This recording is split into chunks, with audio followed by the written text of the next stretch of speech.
con mắt ôm mây nhìn riêng, đôi con mắt ôm mây nhìn riêng, một mây tăng tình con nhìn. Ô mây rằng tơ ô mây đi tìm em nhớ thương ai. Duyên nợ khách tam bồng, duyên nợ khách tam bồng.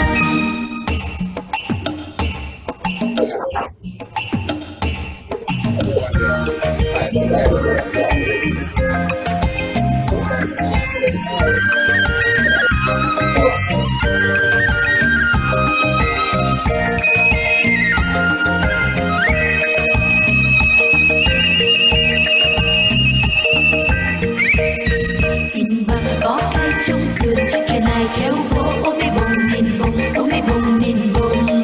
Một mây tan tình con si, một mây tan tình con si, ôm mây lội sông ôm mây đi tìm em nhớ thương ai. Đôi con mắt ôm mây nhìn riêng, đôi con mắt ôm mây nhìn riêng, một mây tan tình con nhìn. Ô mây rằng tơ ôm mây đi tìm em nhớ thương ai.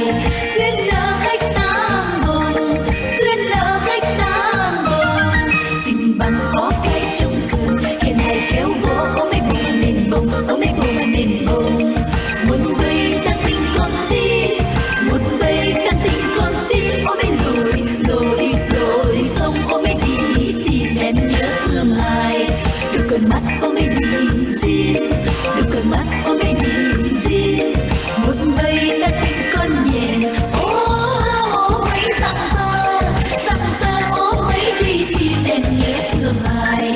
Duyên nợ khách tam bồng, duyên nợ khách tam bồng, duyên nợ.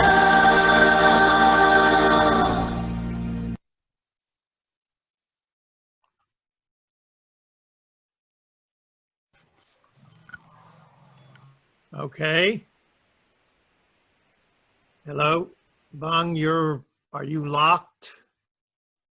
Oh, No, okay. All right, good. I'm okay. All right, okay. We have 24 people.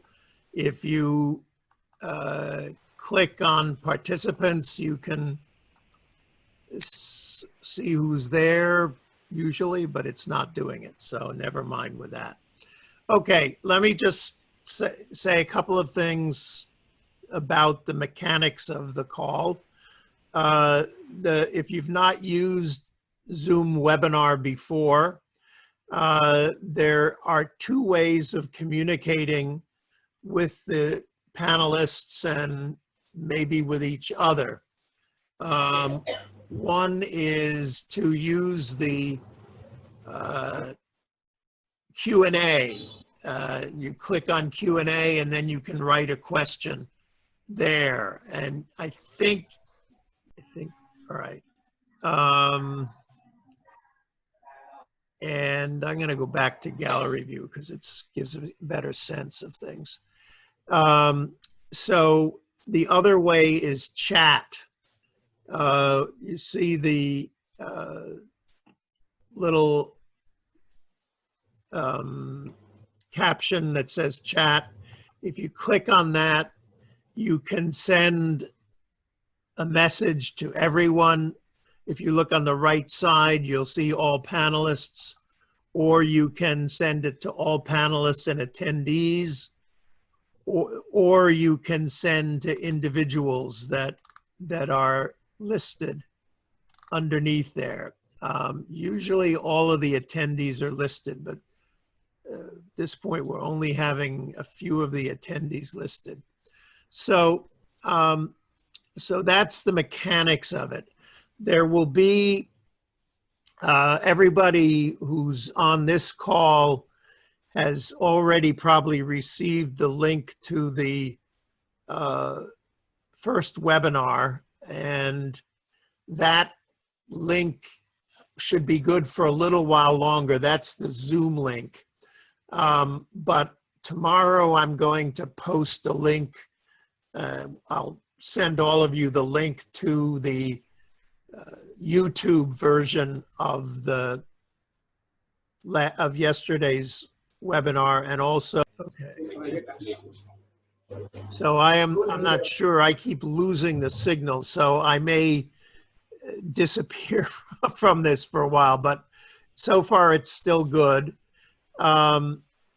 Just in brief introduction, the webinar from on Monday or late Monday night your time was, I think, very successful. Everybody was very happy with it. They, of course, if seeing old friends on Zoom isn't quite as good as being able to hug them, but it's the next best thing. And some people hadn't seen each other for 20 or 25 years. So that was very nice. And everybody knows a piece of the story, but nobody, I mean, maybe I come closest to knowing all of the pieces, but even I don't know all the pieces. And so people got a lot of benefit out of it. We're going to try and turn both that webinar and this webinar into a document using an AI program, and then we'll send it around to people and let them correct it if they want to, and we'll see whether we've got something that at least could be an online resource, but certainly would be useful to everybody that's been on the Zoom calls. The premise in the US is different than in Vietnam. The premise in the US is that people forget very quickly, or not so quickly. It's been 50 years since many of the events happened. And I thought once that for people, young people, for my son's age, it's like the First World War was to me during the Vietnam era. So in a way, we should be surprised how much they know about Vietnam and about the American War, because so in their lives, it's only something they've learned about from their family and parents and maybe a little bit in school. But we've noticed one of the most disturbing things is that some of the most articulate spokespeople for progressive change in the US, Elizabeth Warren, for example, and President Obama, recently they've gone through a litany, a list of the progressive social movements that influenced them and changed the country. And so they talk about the women's movement and suffrage and gay movement and, of course, civil rights and labor. And for some reason, neither of them mentioned the anti-war movement. Now, you can talk to particular biographical reasons that they might not have done it. Elizabeth was a college student and her brothers were both in the military, and maybe even though she was in Washington at the time of the Pentagon March, maybe she didn't go to it. Obama was also younger. So part of our struggle in the US is to help people realize how important the anti-war movement was and how important the relationship with the Vietnamese was. And so this is part of a long project that we're dealing with, which is this trying to assert the history, our history and the movement's history. And this is the piece that if people don't know about the anti-war movement, they know even less about the movement that led to normalization of relations, because it wasn't a mass movement. It involved some people from the anti-war movement, involved some people from NGOs in the US, some people from the universities, some people from business. And it involved an amazing amount of cooperation, especially in the early 90s with the State Department itself. So we were also educating the people from the younger generations and maybe even our own generation about what happened in those 20 years, that it was not accidental, and it wasn't because of just the geopolitics. That was certainly important, but it was because of a lot of work by individuals and organizations, by former peace movement people and veterans and then business people and their counterparts in Vietnam that changed an atmosphere, changed an environment that made normalization possible when it happened, and I think contributed to the speed of change since normalization. So that's all I'm going to say.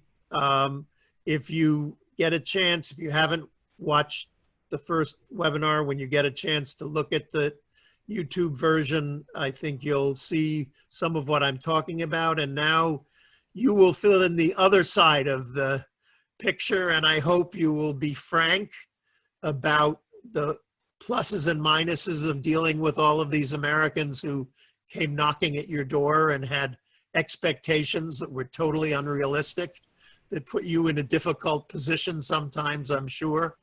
But the more, this is what we are doing here, is documenting history while we're all still alive to contribute to it.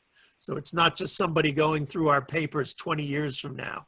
They'll go through our papers, but they'll also have an opportunity to actually meet us and hear ourselves talk about it. And the hardest group of people for them to meet, of course, will be you, and they'll have much less access to your papers.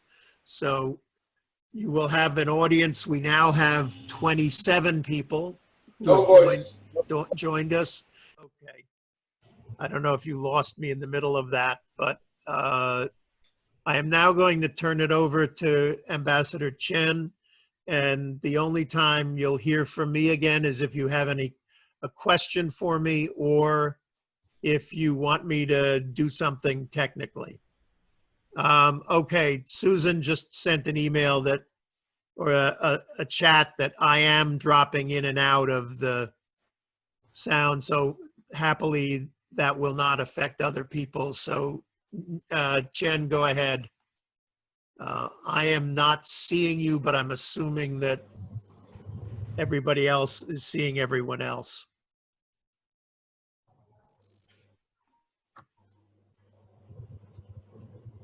And I'm not hearing anyone else.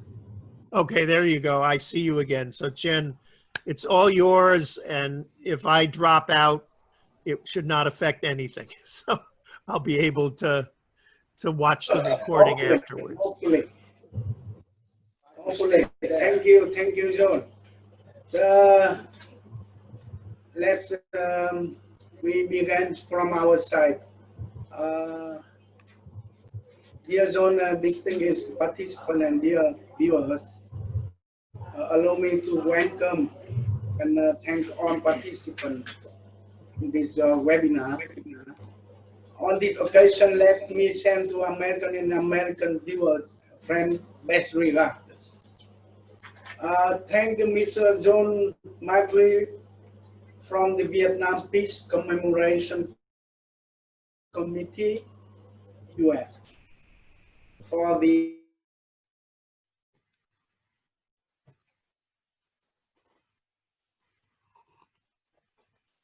good initiative to organize a webinar about normalization of Vietnam. Dear friend, this year we commemorate 25 years since the establishment of bilateral diplomatic relations between Vietnam and United States. At present, we enjoy the best shape of Vietnam-US ties than ever before. And every one of us now that on the path to that end, our two sides have overcome so many obstacles and difficulties. Many people in the world are even deeply surprised by the speed and scope of the Vietnam-US normalization after the war, after a quarter of a century. Turn off from their own adversary to the comprehensive partners. But they may not know much about what happened during the 2 decades prior to 1995, since the end of the war, and how we face problems and challenges from different approaches, perception, way of thinking to practical needs. So today we are talking about the effort before normalization, remembering those who made great strides to achieve this goal. We are talking about the past, but not to recount disappointment or recall feeling of hatred, but rather to see what the past can teach us.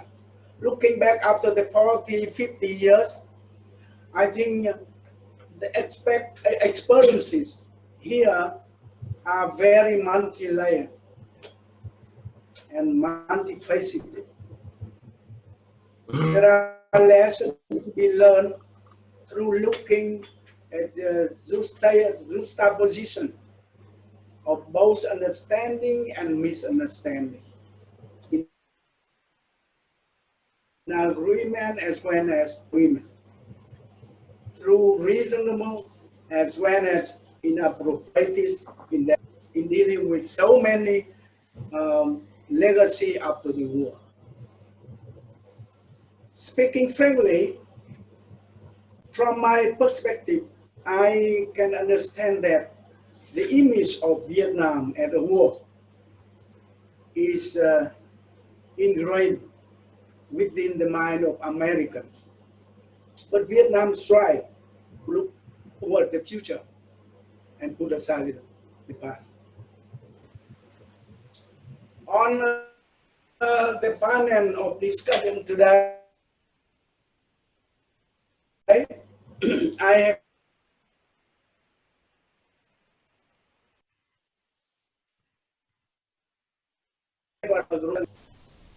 who have contributed greatly to the reconciliation and development of our post-war ties. Saying so, I would like to re-emphasize us of the cooperation of and people of Vietnam for MIAs, purely from the humanitarian sense, and the effort in other post-war wounds.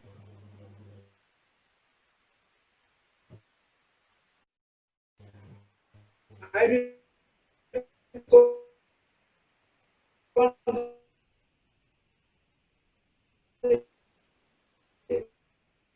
image of thousands of Vietnamese people on site themselves, wait a night and full thought in the fighting their own son and daughter.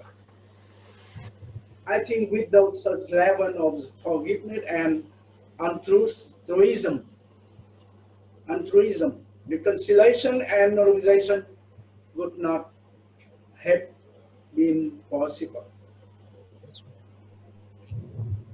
Each action towards the normalization of relation was based on the notion that any loss causes pain for people.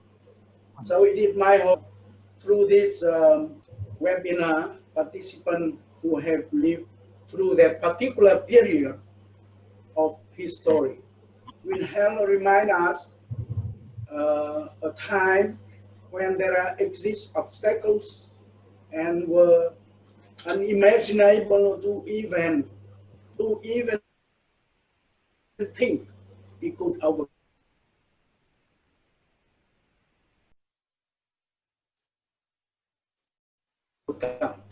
Breakthrough. So we are gathered here today to honor our relation and to pay tribute to those who have contributed to the normalization of relation between nations and who have brought to our friendship, peace, and equal partnership. So with that very short welcoming. I would like now to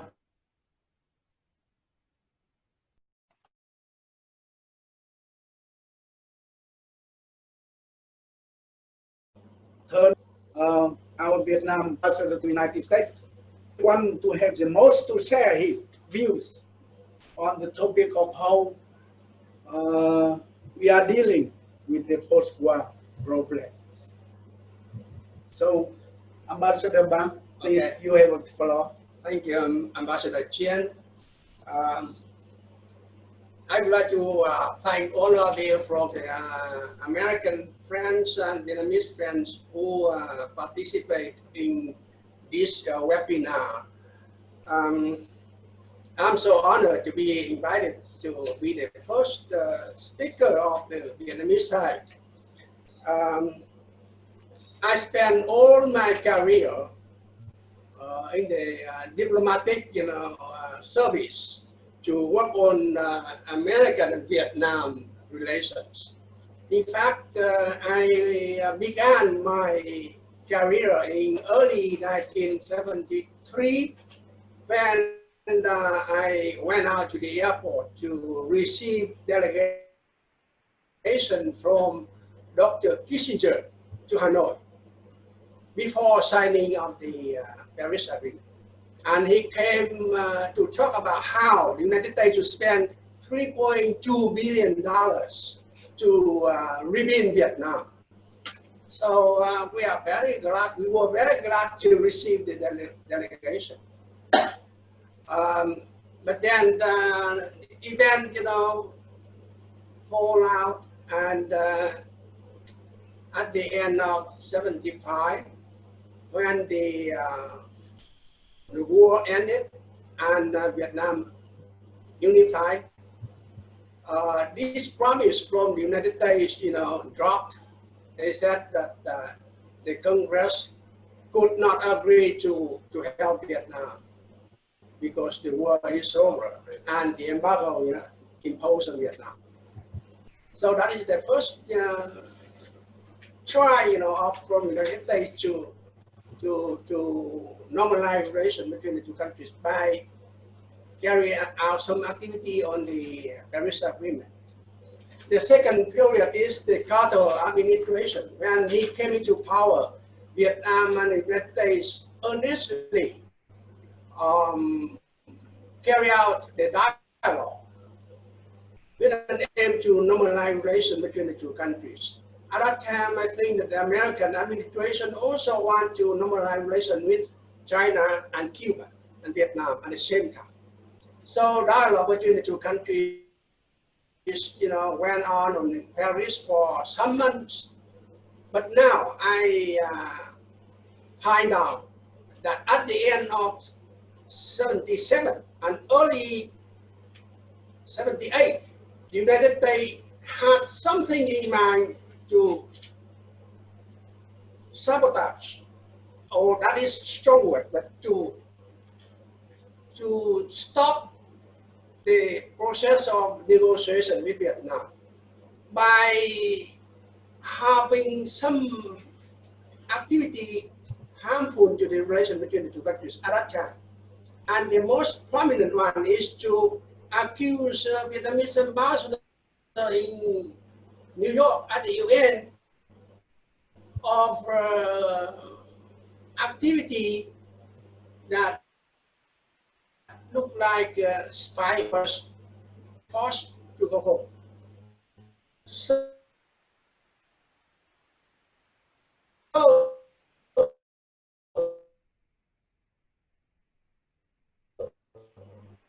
dialogue between Vietnam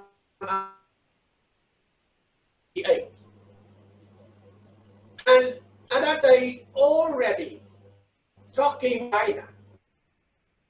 In the United States and ski, went to visit China, and at that time, China and the United States promised to help each other to fight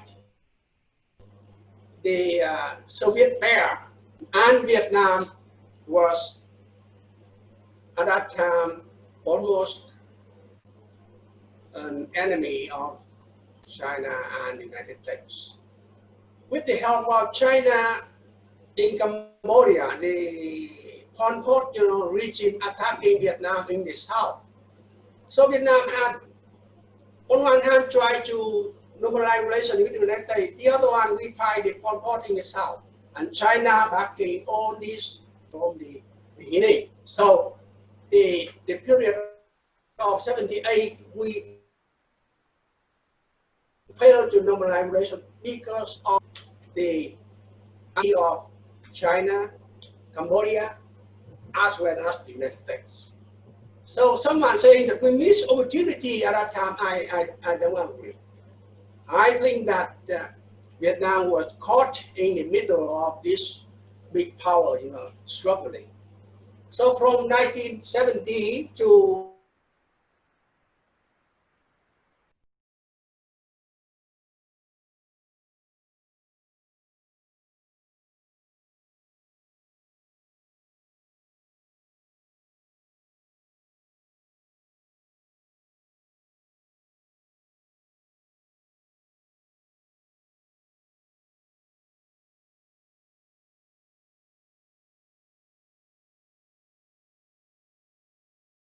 between the big powers, the Soviet Union, China, and the United States, they changed it. They changed for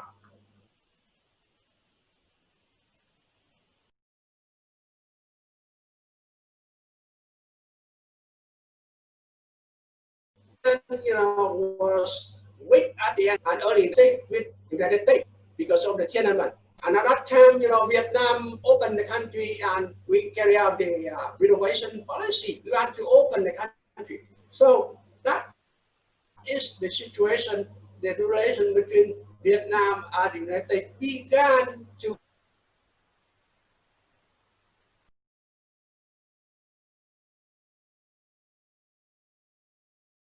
talk and better dialogue. And all of the big academic, NGO, the other.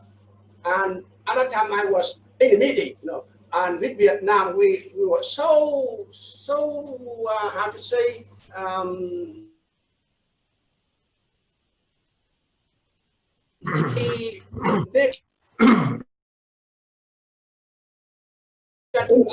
at some time. I remember one of my dialogue with Bessie, and he said, no, we only talk about MA, we don't talk about, other things, no relation, no better relation with Vietnam at that time. And we were so and then I think that early 90, 91, 92, at that time, the business community coming in and want to do business in Vietnam, and they did a very good lobby in the United States. And the NGO from the Indochina Reconciliation Project, you from John McAuliff coming in, and all of us working very hard. And then by February 3rd, 94, President Clinton, was able to announce the lifting of the embargo on Vietnam on the birthday of Vietnamese Communist Party, another nation, February the 3rd, 94. So I heard about that at the State Department, and then I came back to my friend's house to watch President Clinton, announcing the decision. My tears running down. I was so upset before that, and I don't know whether I was happy or not, but this is almost 20 years we worked so hard to get the embargo lifted, and all that, you see, at the end of the day, we got the normalization. So I became ambassador, the first ambassador to the United States, and the relation between the two countries from that time up to now, so good. So happy and so proud to me. I hope that in the future we will have this, relation to go on and to benefit the people of the two countries and benefit our people. I look at Dr. Phượng and I met her in DC many times. I'm so happy. Madam Chilan here in '94 with me going all around the United States, with the delegation. So all of you here working together. I met all of you and many American friends. And then my role, fulfilled. Thank you very much. Thank you.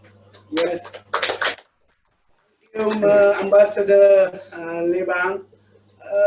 May I to seize this opportunity to thank him because after him I became the second ambassador to United States, and I think the most difficulties he get on the shoulder of himself, and my task is to follow his tradition and goodwill. I think Ambassador Bang's intervention is already described the common, big picture of our relationship before new normalization. So do you think that, do you agree with that, John?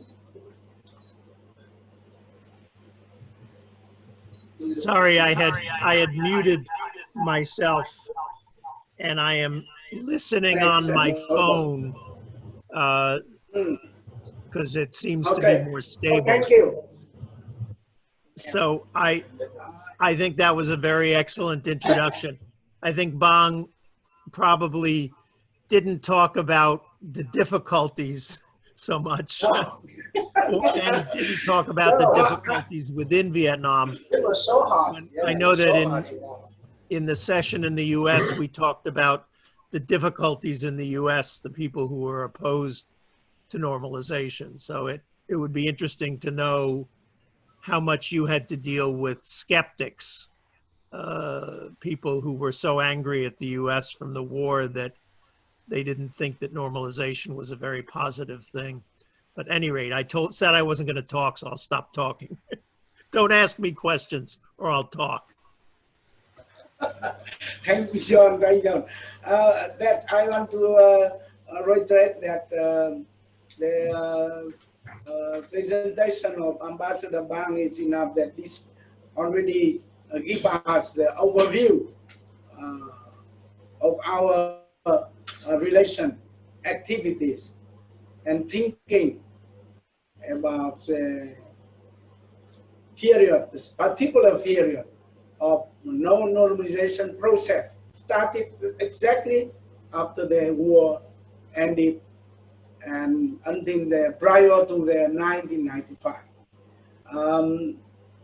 And I think there are, as mentioned, a lot of obstacles and difficulties. And I think Ambassador Bang already mentioned about the MIA issue, about the, the great power politic and on-factor impact on our process of normalization.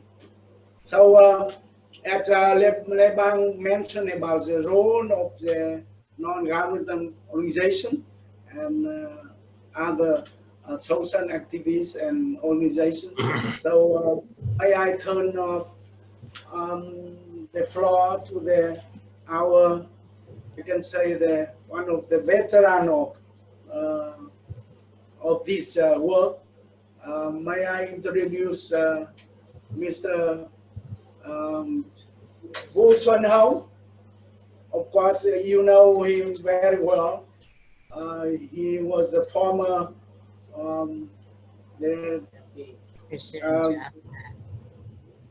chairman of our Vietnam Union of Friendship Organization during a long time.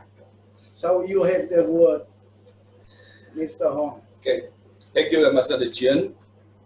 Hey, John, and everybody in America and in Vietnam. So happy to see all of you. We are getting a little bit older, but the memory is still very fresh. Back 25 years ago.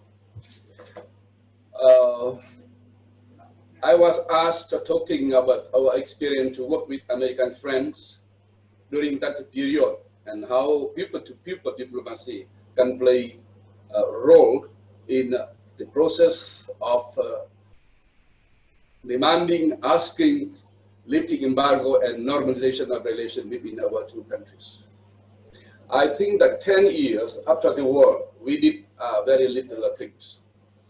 Few American NGOs like Normalization Xuan come to Vietnam to work to see possibility how we can do together. Mainly faith-based organization from America, which have their project before the war, before the end of the war in South, move their activity to the North and begin their very small scale project for Vietnam. But the turning point for our relations, I think that it was a little bit after the 85, the beginning with the 86, after the 6th Congress of the party, when renovation process starts, and when from both sides, the political will to normalize our relation come to some concrete actions. So after this period, in this period, there is priority in foreign policy of Vietnam. There is 3 important tasks: to be part of the ASEAN community, to normalize relation with China and the United States of America. The process of engaging to the ASEAN community was going on the roadmap.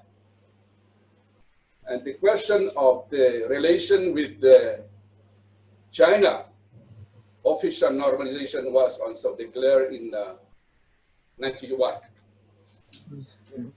So to enhance this process with America, we, the people organization in Vietnam, were asked to do more, to more participate in this process and to work more actively.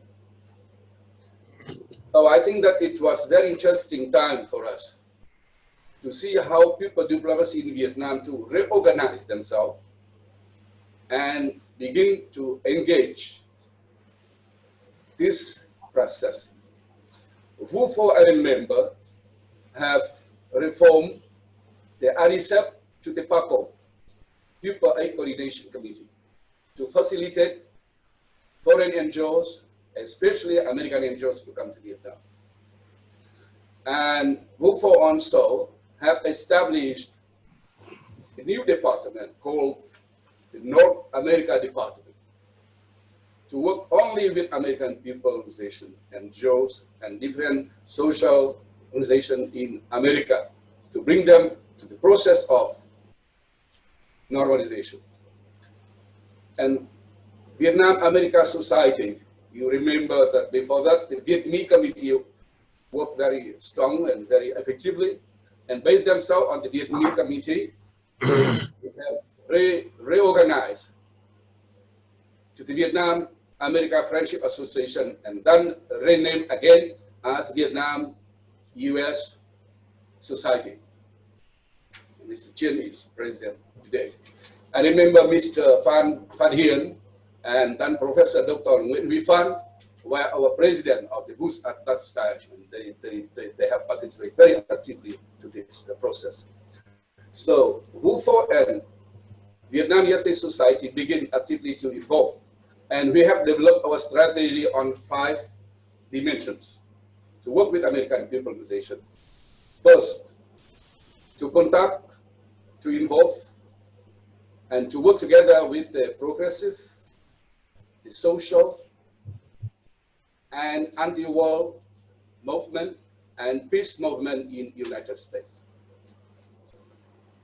The second, to promote Vietnam and American understanding program and project in America and in Vietnam.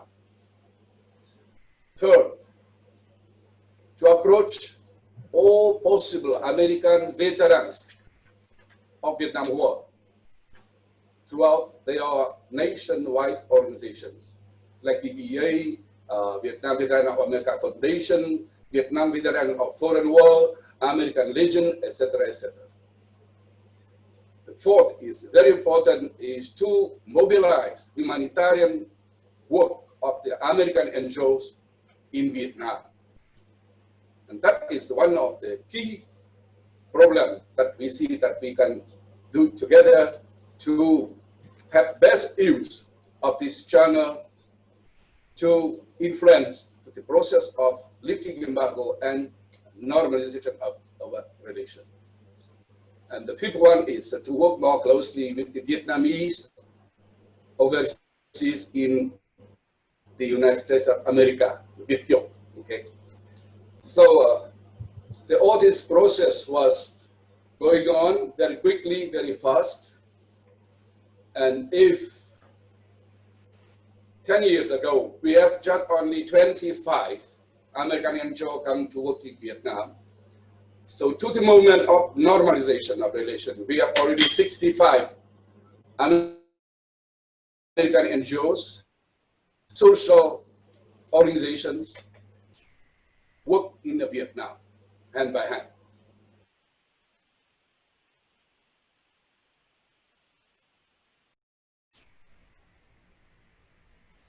To the joint efforts from ourselves and America, we managed to do so many things.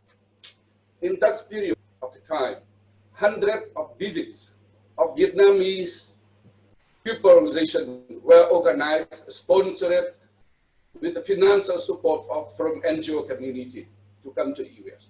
Without this support, nobody can come to US as original people at that time. You know, even diplomats, they have problem. I'm not talking about original people, but with help and assistance and sponsorship from American NGOs, we managed to come to the US. 100 visits, more than 1,000 Vietnamese representatives were there. We organized so many events together with you. Among them, very important, first 4 forums, Vietnam and Indochina NGO Forum, organized by John McAuliff, his friends, and we call that was the Friendship Festival of the Vietnamese American youth.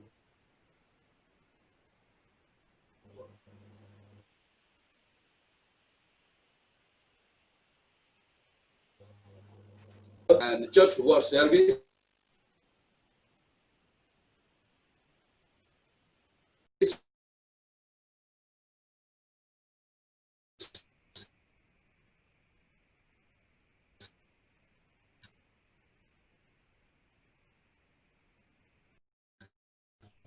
Sambayana, and it's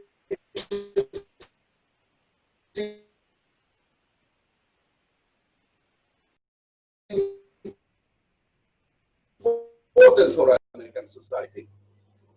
And the message of that time from first American, very simple, but it's very clear and very concrete. First, Vietnam after the 6th Congress is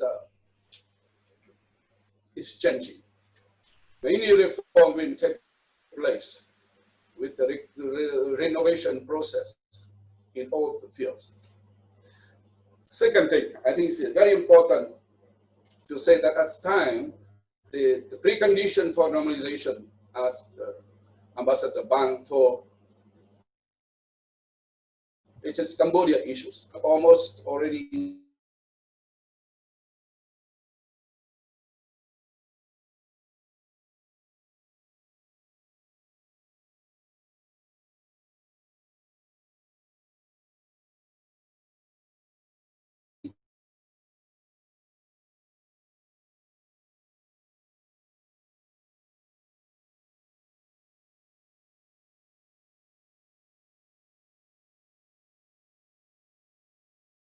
to more humanitarian work. Your work is very appreciated by Vietnamese people. And we would like to deliver a specially message to American veterans of Vietnamese war. That's enough to keep hostile feeling to each other. It's time for you to come back to Vietnam, to meet with our own veterans, to be friends of the peace time. And you will see the very different Vietnam now We respect America. We want to be good friends of America. And we believe that American veterans of Vietnamese war can play very important and key role in influencing public opinion as well as American leadership on decision to lift embargo and normalize relation with us. We told American friends in all this time that's so Vietnamese people cannot forget the past. This was terrible. But we are ready to leave this past behind us and look for the future. Why American people is not ready to do so? Let us do together. Let us be friends of the peace time, be partner of the new time, and that is good for America as well as good for Vietnam. And the last thing we try to convince our friends there is that it's time to lift embargo. It's time to close the tragic chapter of our relationship. It's time to normalize relation between our two countries. And you, leader of Vietnam and America, you have our strong voice of support.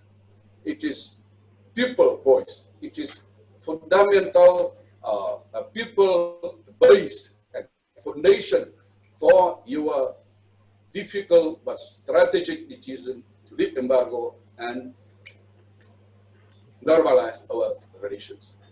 I think that it was very interesting and busy and very comprehensive and very, very, very productive period for the VUFO and for the VUS and for American friends to work together. And thanks to these efforts, thanks to this cooperation, thanks to this tremendous goodwill from both sides, and especially thanks to American friends, we managed to contribute something modest but important to the process of normalization of our relation. Today we have 300 American NGOs in Vietnam, among about 1,000 foreign NGOs in Vietnam. And they are making great contribution to the economic development in the future of Vietnam. And remember that 65 American NGOs and American organizations at that time make very, very important role. And today, I think that we can continue to work on that direction together. The experience and good lesson is that even in people diplomacy, we can unite and mobilize so many different people to work together with us. Okay, so anti-war movement, progressive organizations, social organizations, foundations, the faith-based organization, the first volunteer from America to come to Vietnam to teach English were volunteer from Mormon-based NGO. Operation Smile, for a very short period, brings smile to hundreds and thousands Vietnamese kids. And it changed the image of America toward Vietnam. Not only bad thing in the past, but there is so many positive and good things we can do together if we have better condition of our cooperation and our friendship. And that is a good memory. That is a very, very good period of the time. We were very proud of having such friends like all our American friends. I saw your presentation a day ago and was very moved. With each of you, we have great memory. With each of you, we have great the chapter of our joint activity and working together. Thank you for your contribution and basing ourselves on the good experience of that time. Now we can do a little bit more for the further Vietnam and US relation. Thank you so much. Thank you.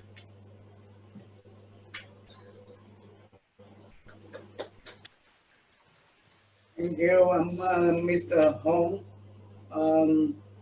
I'm thank you for your so fresh memory, and maybe I suffer also from your exciting feeling and energy when we look back to that special period when our relation and ties has begun from the grassroots, I can say, grassroots people, grassroots organization, from the, we can say the work on the heart-to-heart feeling and contribution, so that connection between our two nations, starting from the NGO, from the social group, from the even a personal veteran or others in the United States, bring about the understanding what is the most important from the beginning of our development, of our friendship. So now we understand that after the war is so much legacy, so hard consequences of the war, and we of course I think it's understandable. Both sides focus on the dealing with the after the war problem. And here we have Ambassador Nguyen, who worked a long time in the peace organization, and he was also ambassador in some country around the world. Now look back, I hope I strongly understand that he can share with us many things that he strive for and hard work for in the past. So you have floor, Ambassador. So thank you, Ambassador Chien, and greeting everybody. I share the views of Ambassador Bang and Mr. Xuan overviews of the American and USA and Vietnam relation, officially and the people-to-people relation. So from my own experiences, I want to tell you some personal experiences when I work with American people. You know that I came to work in the Vietnamese society in 1987. And I remember I met in 1988, I met Xuan, and when I talked with him, he told me that, oh, it's a young generation of Vietnamese. And because at that time I was second to Mr. Xuan, the late musician. I remember the first year I worked in Vietnamese, in 1988, three events for me. The first, the meeting of Mr. Van Hien, the president of the Vietnam US Society, and with Senator John Kerry and the House Representative Bob Smith from the New Hampshire. They came to ask Mr. Van Hien as the people position about the MIA in this place in 105 time. And I know that it's one of the significant things that we have to solve with America. And the second, from 1988, I received many American friends. So at that time, I know that Vietnam just started the renovation process. So after, at that time, this was still significant. So the life still very hard. But for some relation, foreign relation, the relation with the country outside, it is still limited, especially with the American, because we know that if we don't have a relation with American, there will be some difficulty for the relation with the other country. So at that time, we have to answer all the questions which American people came to visit Vietnam to raise the legacy of war, the consequence of war, the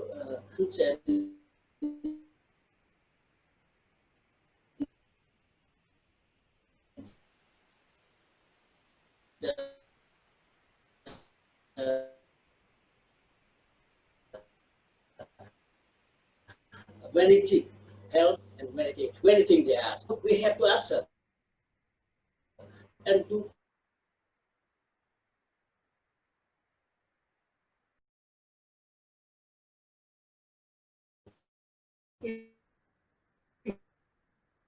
improve the American people that Vietnam people.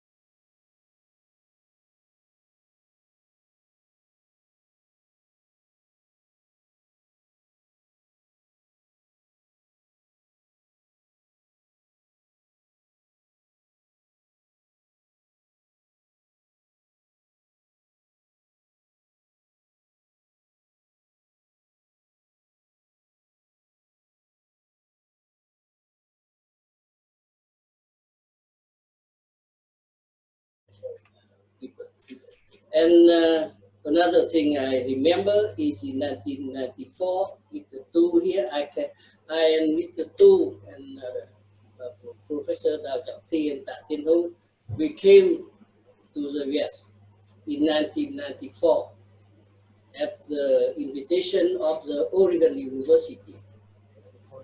Right of the day which President Clinton declared the lifting embargo on the February 3rd, we leave Hanoi on that day to Bangkok. At that time, no, we need one week to get a visa. So the first visit of the first of my visit to America.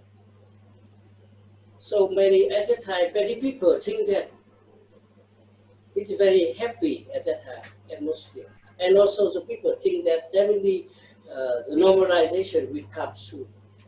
And after that, you know, with the Friendship Village, I came with General Chen Van Quang in August 1994 to Santa Cruz, to California, to have the first international meeting of the Friendship Village.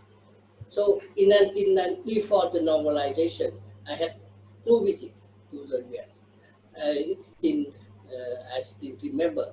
But you know, General Chen Van Quang, at that time, he was the president of the Vietnam Veterans Association. But you know, he's in Kaesang during the veteran Kaesang. And many people, many American veterans, they know that General Chen Van Quang, but we are afraid that it is difficult for him to go before the normalization. But it's easy because I think the organizer for his visit, most the cooperation among the veteran association in the US. So it's easy, the process is easy for General Chen Van Quang before the normalization. So I want to thank, there are many other things, but I think that I can use some my personal experience. Thank you. Thank you. Thank you, Ambassador Nguyen, for your very interesting story. Here, Ambassador Nguyen and other speakers before him mentioned about whose legacy of the past in Vietnam, and Ambassador Nguyen mentioned about, I think, very, I can say, very hard wound of the past is we are now in Vietnam, the 100,000 children suffer from the Asian orange. So, and that I can say from generation to generation, and not now already third generation first suffer from. We mentioned about the MIA at the time, that from American perspective, it seemed to me is the most important issues at that time. Even we heard about the precondition for normalization, as it is was it was the announcement from the U.S. side. But if we look on the humanitarian consequences on the victim of the war, I think Asian Orange victim is maybe we have to mention more about. So may I invite Dr. Phương. Phương, she comes from now in the Ho Chi Minh City, not among us here, but I think we are very close to her, and we want to hear from you. So, Dr. Phương, I understand though you were so deeply engaged in the issues of the Asian Orange between our two countries. Yeah, thank you, Mr. Chien, and also thank you, John, for organizing the webinar today to overview many activities of the people at two sides to enhance the normalization of the relation between the two countries. I remember some activities that I have participated. For example, in 1983, the first international conference on long-term consequences of effluents and herbicides used in Vietnam by the U.S. Air Force on the environment, the effects on the environment and the human health in Vietnam. It was organized in Ho Chi Minh City, Vietnam, and scientists from 22 countries came, including many American colleagues. Many scientists from Columbia University came and helped us in statistics and probability. After the conference, many Vietnamese papers were published in international scientific journals, such as the Chemosphere in UK, catching the attention from the international scientist community and the legacy of chemical warfare in Vietnam.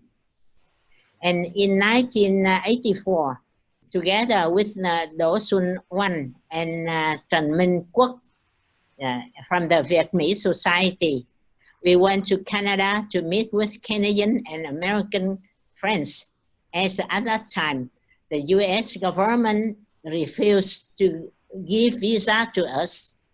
The trip was very interested, and it was organized by the MCC.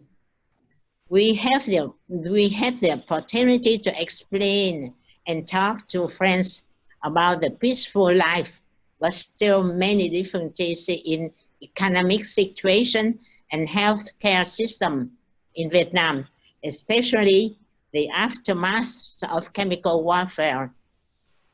Many friends, in listening to us, expressed their willingness to go to Vietnam for helping the Vietnamese war victims, but they were very disappointed to know that the trip to Vietnam at that time was impossible until the normalization between Vietnam and US happened. That trip was very impressive to me, in particular, the meeting at Nancy Pocock's house. The Quaker people cook a very delicious Vietnamese food for us. In 1987, a Vietnamese delegation with Professor Lê Cao Đài, Hoàng Trọng Quỳnh, Lê Diễm Hương, and I myself, we were allowed to enter the U.S. territory for attending the International Dioxin Conference in Las Vegas. We also visited many other states during that trip. For example, Los Angeles, Boston, New York, and met with many friends, American and Vietnam American, talk and explain to them that the Vietnamese people always want peace, and anyone can go to our country to see, to know, and to understand the true life in Vietnam. And I also had the opportunity to go to the meetings organized by the U.S. Indo-China Reconciliation Project in Bali and in Hawaii. The participants of the two sides during the dialogue we discussed a lot about the MIA issue and the need to normalize the diplomatic relationship of the two countries. And in my capacity as a medical doctor with a responsibility to take care of pregnant women and their babies, I had to face almost every day birth defects and disabled children. I told to the participants my patients' huge and profound sufferings, as well as their great difficulties in living conditions. We had long discussion about how to be able to help not only the MIA families, but also the Agent Orange dioxin victims. We concluded that there should be a sincere and effective cooperation between the two peoples, and the condition for that is the normalization between the two countries. And most of the participants in from the American side were senators and congressmen. I also met and talked to a man who was director of the IIE, and I was very happy in knowing that right after the conference, the IIE provided the scholarship to my colleagues in Vietnam to go abroad to get more training and to get the master's degree in public health. It was the very first scholarship provided to Vietnamese people from America at that time. After those two meetings, some American participants, mostly senators and congressmen, they went to Vietnam, visited Thi Dieu Hospital, a biggest OB/GYN hospital in Ho Chi Minh City.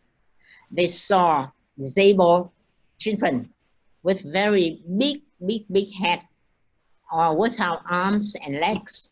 They also observed the deformed fetuses without skull,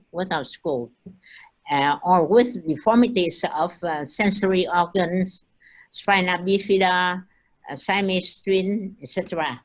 And they were very impressed, and they promised to talk to the American authorities about the real problem of Agent Orange and dioxin victims in Vietnam. And they said they would try their best to help the Agent Orange and dioxin victims in Vietnam. And since 1984, Professor Arnold Schechter, with the funds from Christopher Reynolds Foundation, came to Vietnam, had a cooperation with 1080 Committee. We went almost throughout the country, taking samples of human tissue, adipose tissue, breast milk of people who have been living in threat areas during the wartime until the day we came to see them. The result showed that dioxin persists long time in the human body after exposure at a higher level in blood, breast milk, and adipose tissue of people living in spread areas as compared with the ones living in unspread area. And we will see the table of the result of our study later. Difference. The day Bill Clinton released information about lifting trade embargo against Vietnamese people, I was working with friends in the research triangle of North Carolina. Friends there, they said congratulations to me. I cried for joy, but at the same time, I think it should be done much earlier. Thank you for your attention. And please look at the table a little bit only. Yeah. You see in the spread area, dioxin persists in blood, milk, and adipose tissue at a level much higher than in the unspread area. Yeah. So thank you. The table is not. Can say because the host not no. allowed. So thank you very much for your attention. The table is not share. Yeah. Table. Thank you very much, Dr. Phương. I would like to, on behalf of our participant here, to thank you for your great contribution to the humanitarian work. Whose job, I can say that. And we look forward to for more cooperation, wider cooperation from the US side to deal with these Asian origin issues in the coming year. Because I think it's million Vietnamese now suffer from that. Thank you, your intervention. They pay for the containment of Da Nang airport and Bien Hoa airport. Thank you. Right. Yes. But I think now we have to look more on the victim of that Asian orange. Time run up very badly, but I want to say we are talking about the period before normalization, prior to the 1995, and I think very surprised that at the time, even at the very after the war years, we dealing with who's the part of the popular problem after the war, but at the same time we think already about the economic cooperation and trade relationship.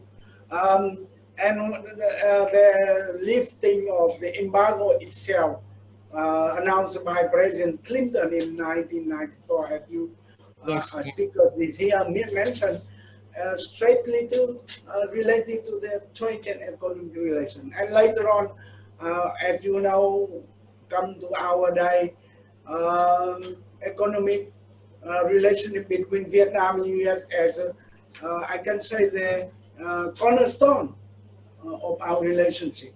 And now we're trading 100 billion US dollar. When at the time we didn't trading nothing with it. So I think we can have more information, more memory, more interesting picture of that. For the asking Madam Chilan here, who I think went down. She's went down for by all of us.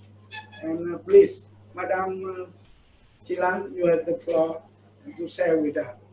Thank you, Ambassador Chien, and thank you, John, for giving me the chance to share to you about the experience of businesses in both America and Vietnam on the normalization process between the two countries. When I was working at the Vietnam Chamber of Commerce and Industry, only short VCCI, by the time when the war ended in Vietnam. And right after the war ended, we at the chamber discussed about how we can help the country to recover and reconstruct after the war. And we think that there's two keys for Vietnam. The first one is to develop business sector in Vietnam, which can help the country in many ways, creating jobs, bringing incomes for people, and contribute tax to the government and produce different products for the society, etc. So developing business is one thing. And the second priority for us is to have to develop international trade relations between Vietnam and the outside world. When Vietnam was reunified, Vietnam was member of the Comecon blocks, and we had many business relations with the countries in Comecon blocks only. They account for almost 80% of the total trade and economic ties between Vietnam and the outside world. And that could not help Vietnam to develop from a very poor basis. After the war, Vietnam was among the poorest countries in the world economically, with a per capita income of less than $100 a person a year. And almost 87% of the Vietnamese population were in poverty, even majority of them in extreme poverty by that time. So we need a lot of efforts to improve the economic conditions of Vietnam by the time, and Vietnam cannot do it alone. Vietnam needs the cooperation in economic and business ties with so many countries in the world, not only in Comecon bloc. So that is why we try from the beginning to expand our relations with the countries surrounding Vietnam, as try to help to establish the first contact with American businesses. It's good that right in from late of 1975 to late of 1978, there were different fact-finding missions from the U.S. companies to Vietnam, mainly those coming from Hong Kong, to the arrangement of the American Chamber of Commerce of police AmCham in Hong Kong, as well as AmCham in Thailand, the ABC, American Business Council in Singapore. So American businesses in surrounding countries of Vietnam show their interest on Vietnam right after the war, so that they send their fact-finding missions to Vietnam, trying to explore the opportunities for them to make best use of the new peaceful Vietnam in order to do business in our country. But and at the same time, we also had different trade missions from our neighboring countries like Philippines, Singapore, Thailand, Indonesia, etc. They all sent their business trip to Vietnam to explore the opportunities. But unfortunately, until late of 1978, all these activities were stopped because of some reason. I think the first reason was the fact that the political economic system in Vietnam by that time were not good enough so that they can have the trust to do business with Vietnam. Secondly, because of the Cambodia issue, and third one, the most important one, is the embargo imposed by the U.S. on Vietnam, so that even other countries surrounding Vietnam could not do business with Vietnam in a good way, because they all have a very strong economic conditions with the U.S. So with the embargo against Vietnam, they could not do business with Vietnam, even they want to do so.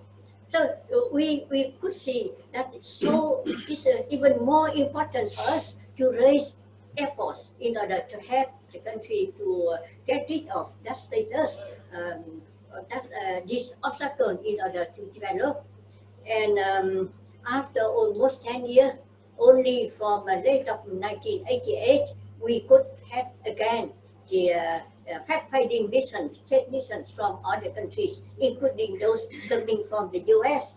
The U.S. companies in the countries in this region coming to Vietnam again.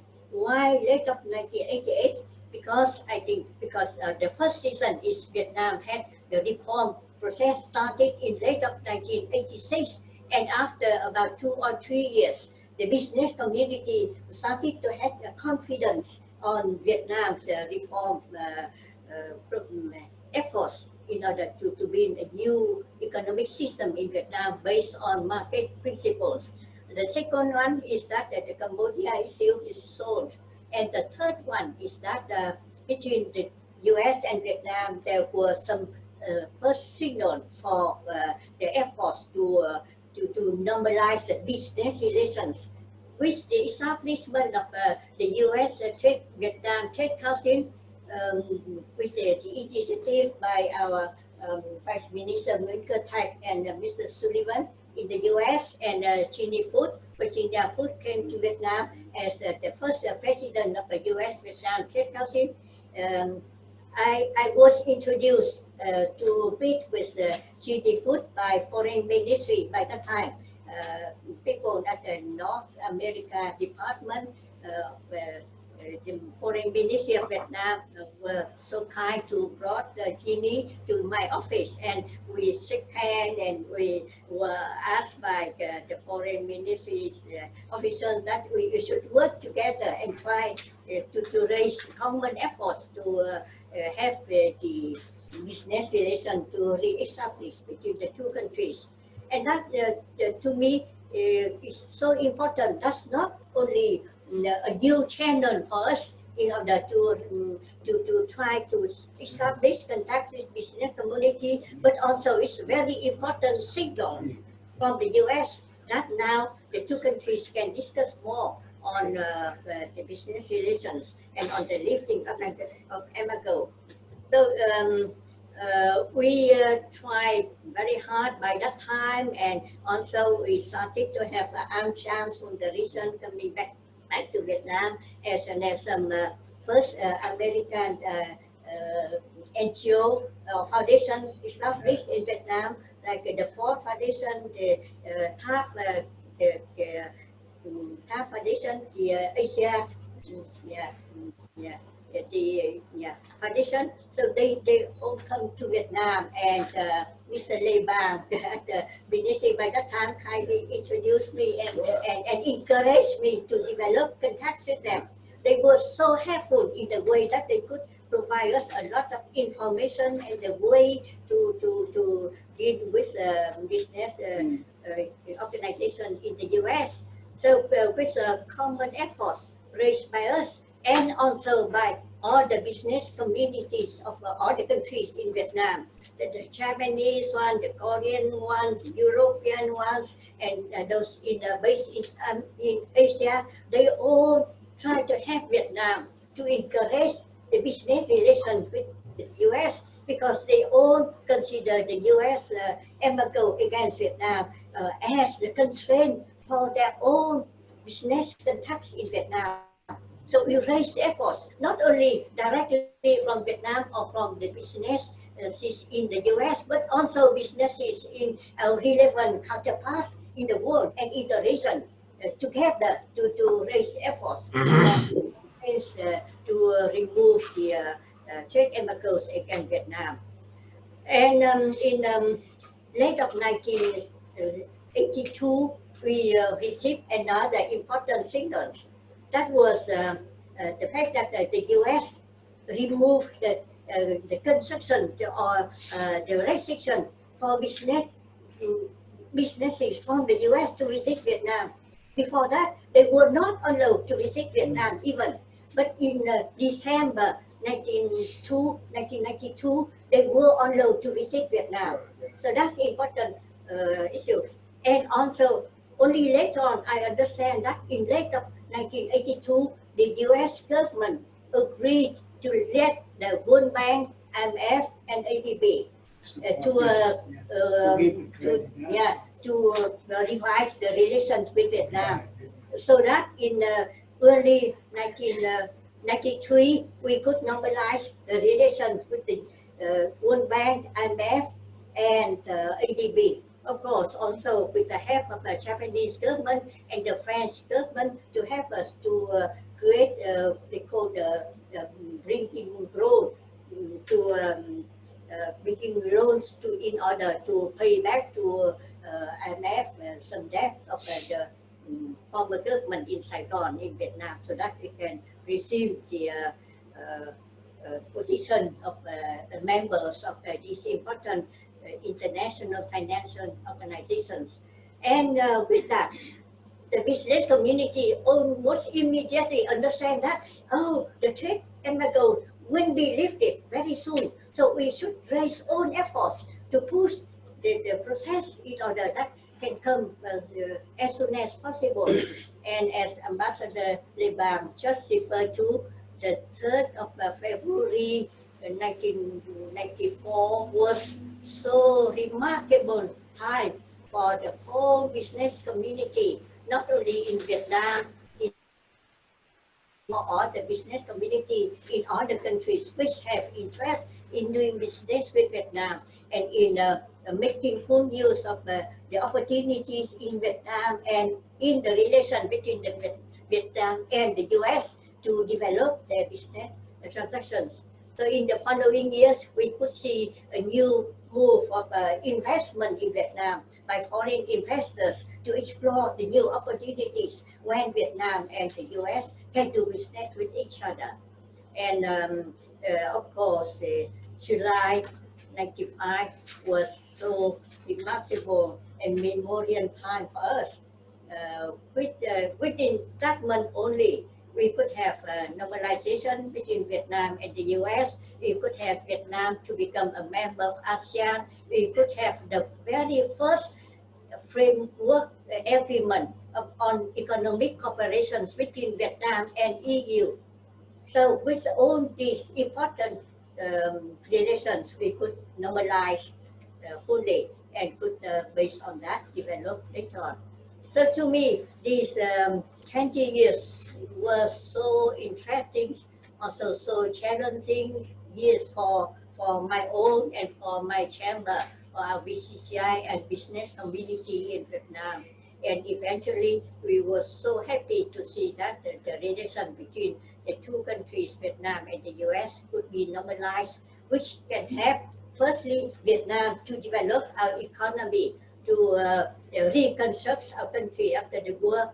Secondly, to help Vietnam to develop our relations not only with the US, but also with the whole world in a normal way. And thirdly, it can help the peace and peaceful relations in this region, because we could see later on and even until now that is so important for the role of the US and the different countries in this region in order to make Asia Pacific a prosperous region and peaceful region in the world. Thank you very much for your attention. Thank you, Madam Chilan. I think it's deserved that we organize another zone, another webinar on the economic relation between Vietnam and United States, because I think the history of that economic relation between two countries is so rich, so full of event and the story, interesting story for every of us. I would like to add that to what Madam Chilan said. I think the 20 years prior to the 1995, from the end of the war period, anyway, we didn't trade so much between us, between ourselves, but the launch already very good basis for the further development of our and strong and make economic ties strong between our two countries after the lifting embargo. And now I think nobody in Vietnam think that the trading with United States or investment relation with United States as one of the most developed center of the world is not important for Vietnam development. So we look forward to a new phase of development in the future of our mutual beneficial economic relation between, and cooperation between the two nations. Now I think it's along with memories and story of previous speakers, I think it's very reasonable. We will ask Dr. Mr. Hung, Mr. Nguyen Hung, Professor Nguyen Hung, I'm sorry, say about the first link, first contact in education, in a veteran, I'm sorry, in between our veteran before the normalization. Please, Dr. Hung. Good morning from Vietnam. First of all, I would like to thank Ambassador Chien and John for putting together this webinar for all of us to reflect our experiences and activities from 1975 to 1995, leading to the normalization of the relationship between Vietnam and the US. I think that is a wonderful way to celebrate the 25th anniversary of the establishment of diplomatic relationship between our two countries. And you may be surprised to hear that recently there's been more talks about the potential of raising the state of Vietnam-US relationship to the level of strategic partnership. We will listen to more and see if they are, if they become true story in the recent future. Now, without further ado, I would like to go directly into the themes of our webinar. I was discharged from the Army with honor in 1975 and go back to the university where I had studied before my draft. Like many other veterans in Vietnam, I didn't care about the relationship between Vietnam and America. Those were the jobs of these people sitting around the table here, not a small potato like a law college teacher like me at that time. So we focused mainly on finding enough food to put into the cooking pots of the family, care for the war orphans, and the deformed baby infected by the Agent Orange. In 1989, I accidentally ran into CBS 60 Minutes team and met the famous journalist Molly Sefer from CBS 60 Minutes. He invited me to travel with him and the CBS team to the old battlefield where I had fought before. Now, with $5 for salary for a professor at that time, it's very tempting invitation. So I traveled with the team to the DMZ and visited the old battlefield in Quang Tri and visited the Xuan cemetery there. The journey and the talk with the CBS team brought me back to many bitter memories of the bloody years of the battle in Laos, in Highway number 9, in Quang Tri. After the CBS 60 Minutes documentary was aired on CBS 60 Minutes in America at the end of 1989, in 1 week, I received 200 letters from America. Some were very angry against Vietnam for keeping their live prisoner of war in Vietnam. Some were sympathetic to Vietnamese people. Some offered scholarship for my student to come to America to study. And one of the letters CC'd to me was an invitation for me to come to America for a national speaking tour, hosted by many groups of NGO and peace and Indochina activists. It took me about 1 year before the trip was made. And in 1989, I traveled to the US. I was the first combat veteran. Now remember that, before me, one of the veteran writers had visited America at that time. But I was first combat veteran. And I was also the only Vietnamese who could get out of New York for 25 miles. I traveled all over America. And at that time, because of the travel ban, even the ambassador to the UN just couldn't get out of New York. And I traveled in public buses, taxis, and train from north to south, from east to west coast, visiting 11 cities in the state for 6 weeks. I met thousands of people, connected with hundreds of university, NGOs, social organizations, veteran chapter, church people, volunteer organizations. And my daily schedule is something like this. From 6 to 7 o'clock in the morning, very early in America, radio talk show, a quick breakfast, and talks and lecture at school, university, colleges, a very quick lunch, and then meeting with the media.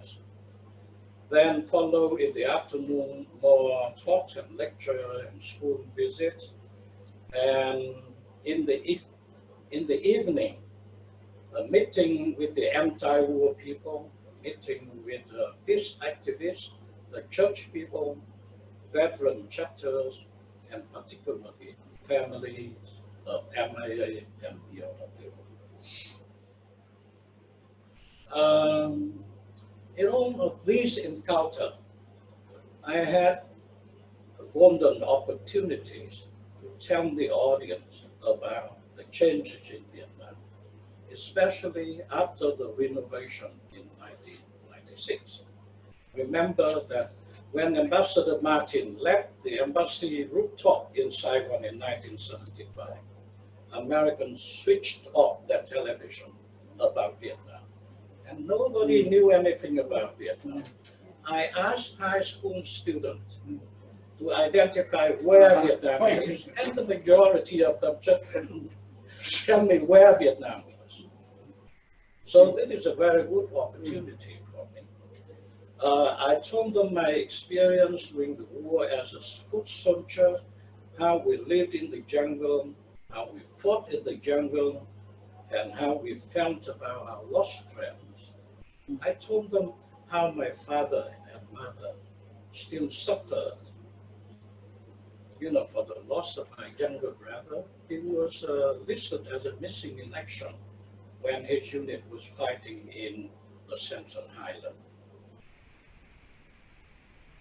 Then the question came up with MIA and POW. Of course, I could not answer for the Vietnamese government because, as I explained, I was only a small potato. I didn't know very much about it. But as a college of professors, I related to them numerous events in Vietnamese history that after the war against the Chinese, the Mongols, the Japanese, the French invader in the past, Vietnam never kept their prisoners in Vietnam. We allowed those people to go back, and we provided food and, communication, means of communication, transportation for them to withdraw. And in some cases, Vietnam even sent the ambassador to the border to apologize profusely to the King of China and promise to pay tribute, and ask for peace for Vietnam. This is a wonderful country. And then I explained to them about a very important value of Vietnam. Lấy nhân nghĩa, thắng hung tàn, lấy chí nhân thay cường đạo. We use humanity, we use honor instead of using brutality and force. I believe that some of this value has sunk in all those kind of talks with American barons and meetings. And also, I told the audience that don't take, it takes two to tango. Vietnam had done a lot of things. Minister Tech had done a lot of things, but we saw no, positive return from America. And I told them that in Vietnam, we want to work with America, and we need a dance partner. And I believe that veterans on both sides can come out and work together. I visited the memorial wall in Washington, D.C. with the CBS Sunday Morning Charles Bronze team. And that television station gave me another 15 minutes news on American television. I took part in an American Indian ceremony to bury the hatchet.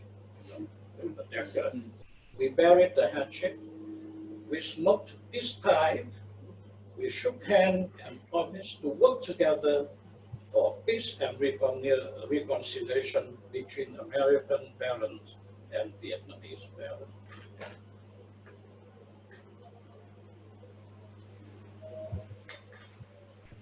I went to Stanford University. The college there ran an advertisement. 15 years ago, Viet Cong Nguyen Ngọc Hùng was searching the jungle in Vietnam, hunting our GIs. Now he is visiting the campus and will give a talk on peace and reconciliation. You can imagine. That drew hundreds of anti-Vietnamese, South Vietnamese, South Vietnamese in America, but also it attracted more than 300 academic students from all over the area to come together. Before the meeting, the South Vietnamese shouted slogan against the communist regime and denounced me as a propagandist coming from Hanoi. So I asked the audience, how many of you here were in Laos in 1971? 5 American parents put up their hands. I said, now I'm going to tell you the story how my unit captured Cannon Top, the brigade commander of the 3rd Airborne Division of South Vietnam. So I recounted the story. After that, they stood up and said, what Professor Hùng said was true to every minute of the battle. Then I told those people, now if I speak, somebody will have to listen. And who would like to listen to me first? The majority of them shoot up their hand. So I say, now you shut up and sit down and listen. It was a very, very painful to take up all those memories of the war. But in this trip to Stanford University, I gained the cooperation with Stanford University. Many students wanted to come to my university to study Vietnamese and tour the country. This, I believe, started a strong flow of American students coming to me, my university, and also coming to Vietnam. In Madison, Wisconsin, I met 2 brothers who, opposed the war in Vietnam, who bombed at the computer center. Now, this computer center analyzed data, for American B-52 to bomb Ho Chi Minh Trail. They learned about it and they put bomb into the computer center. Unfortunately, 2 students didn't know about it and they died in the incident. Without knowing about it, the 2 brothers made homemade bombs and they took an, farm aircraft, flew over to the arm factory and dropped the bomb into the farm factory. So it was such an amazing opportunity to meet such a diverse, community in America for that. What I learned in this first emotional trip to America and have shared such a knowledge to so many people, American and Vietnam, that I have met. The US government and people do care deeply about MIA and POW issue. If in any talk with Vietnam, we don't take it in, we don't care about their concerns, that talk was about to fail. It was also a burning issue concerning hundreds of thousands of American veterans who fought the war in Vietnam. And everywhere I went, I saw the POW and MIA flags lying side by side with the national flag on top of the gas station, the supermarket, government offices. This issue need to thoroughly understood and resolved by both sides to remove one of the big barriers that are still pending on normalization effort. The Vietnamese official at that time believed that the MIA and POW MIT was created by American government to continue as an excuse to continue punishing, embargoing Vietnam.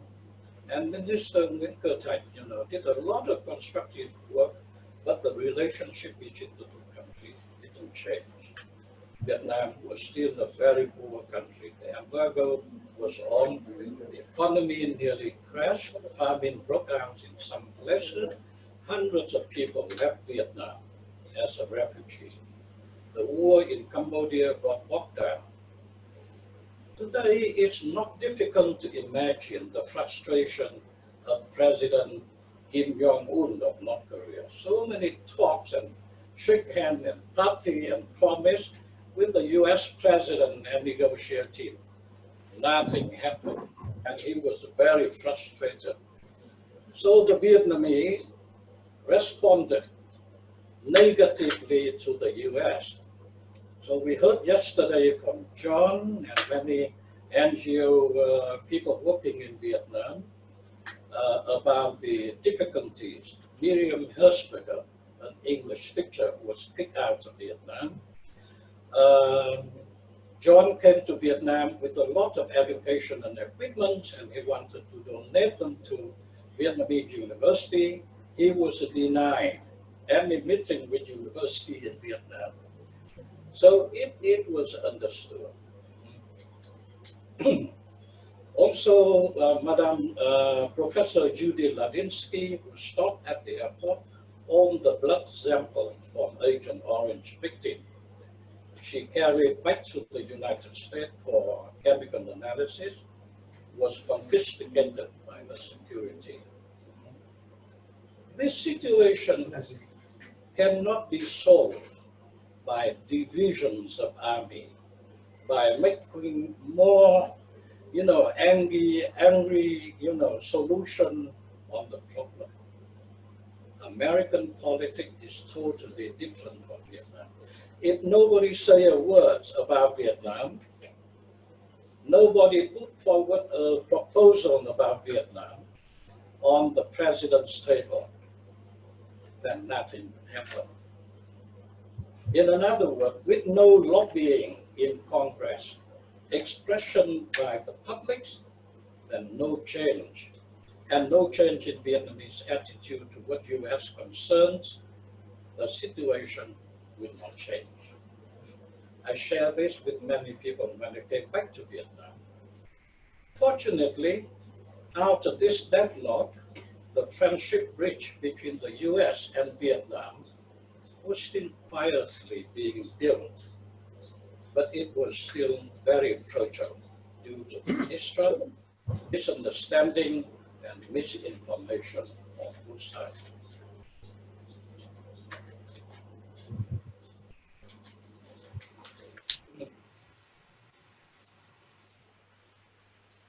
The general lack of goodwill on both sides require more hands to work on cooperation. So this bridge can promote better work for peace, reconciliation, and normalization of relationship. Possible ways of working toward the future at that time was to increase education and exchange, send more Vietnamese students to study in the US, and accept American students to study in schools in Vietnam, encourage people diplomacy and exchange information. I also observed that the Vietnamese community in the US may become the country's development potential after normalization, but this needs a lot of more general view and appropriate policy. I made many debriefing sessions with the authority in Vietnam about the trip to the US, things that happened to me. 1 week after I reported to the office of the government, Vietnamese television had a notice calling on the people of Vietnam to provide information about the missing people of both Vietnam and US during the war. And thanks to this effort of many people sitting around here too,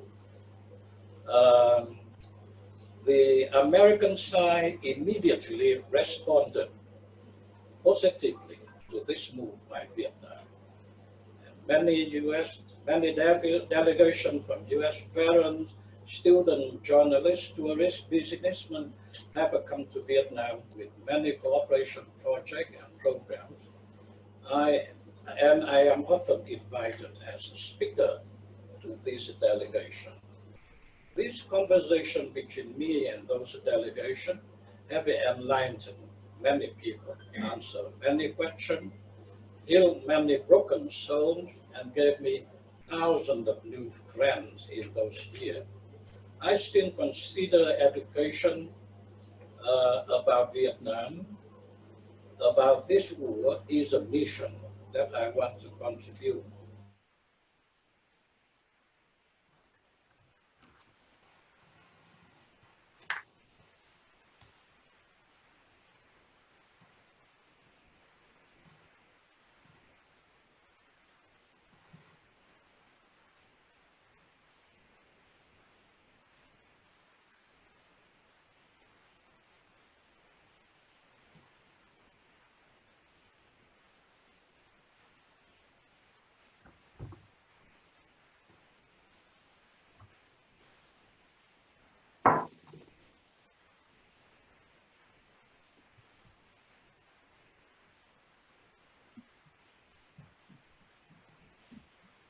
Is there something wrong? We just couldn't hear anything. Hello? I see.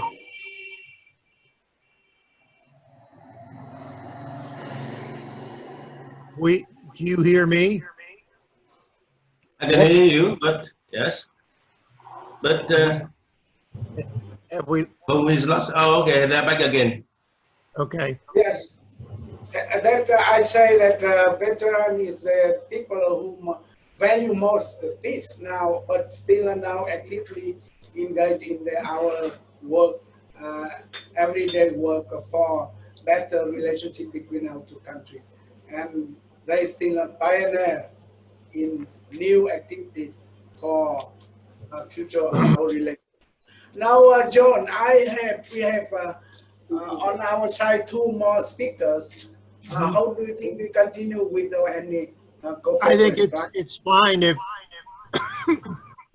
you can do it, we just continue straight through. And I had Hung finished when we broke up. I don't know whether he was still talking when the connection broke. Finished already. Yeah. Now, may I invite the next speaker, Mr. Nguyen Tam Chien.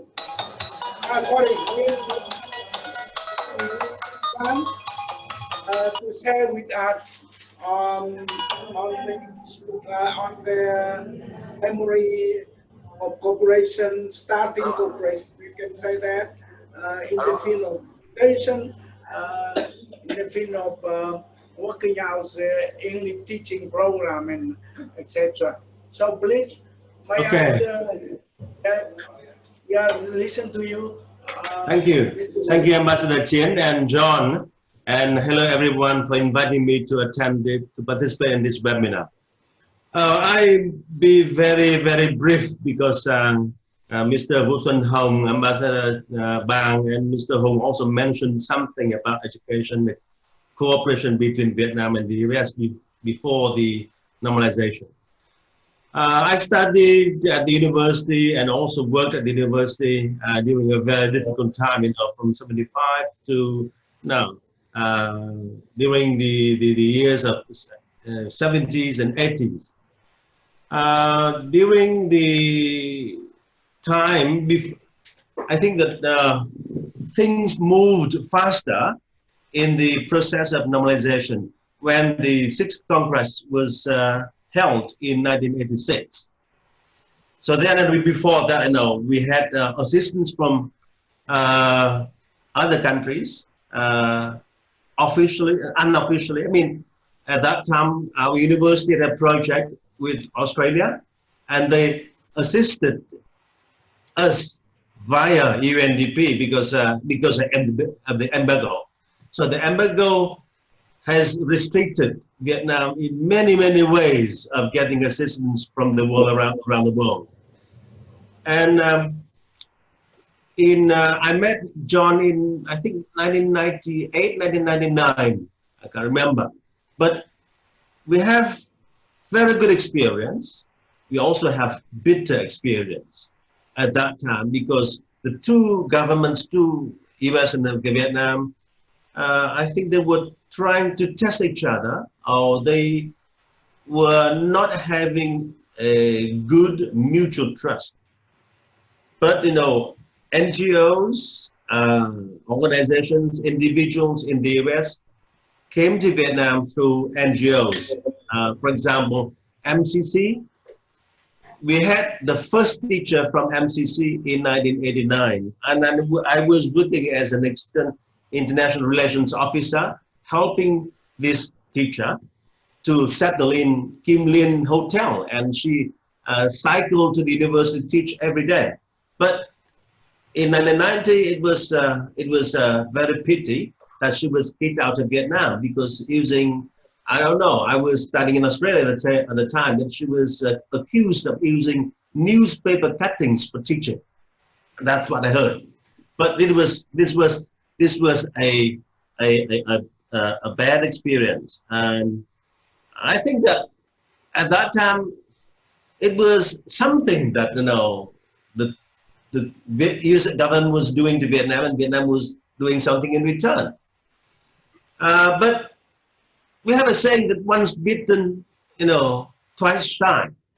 I mean, at the time, universities, educators were not very willing to work with Americans because they were afraid of all these regulations. But at the time, the university, the Hanoi University, for instance, now Hanoi University, we were very willing. We wanted to have native English speakers.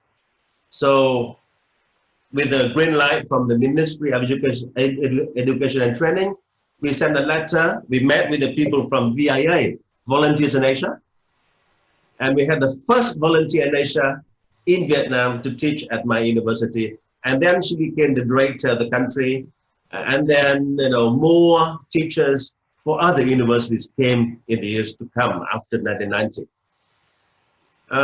John in 1992, I think 1992 or 1991, in 1991, Hong and I set up the ESP Resource Center, where we get the assistance from Australia. It was the seed money from Australia, and also we got the assistance from foundations that John brought them in to visit the center in 1992. Remember, we brought in Mrs. Geraldine Kunstadter. She's the chairman of the Albert Family, Kunstler Family Foundation, and she assisted the center with resources and books from the US. And then also Bridge to Asia Foundation. And we got many books from the US in 1993 through the Bridge to Asia Foundation.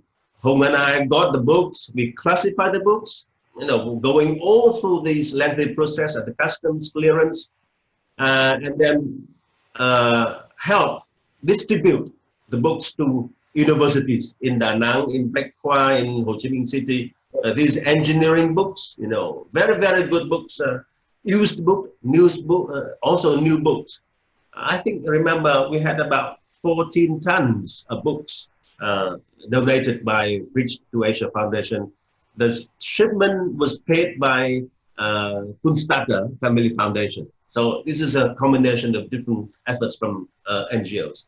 And after these you know, all these foundations assistance, we got other foundations and other NGOs to come. Resource Exchange International, they came to do a survey in 1992, and then later they sent their doctors and teachers to Vietnam to help with the universities. So this is from the grassroots level, and you know, for ambassadors like Ambassador Nguyen, Ambassador Chien, Ambassador Bang, you discussed, you know, cooperation exchanges at the top level and government. But then down to the university, to the grassroots level, we have to be proactive.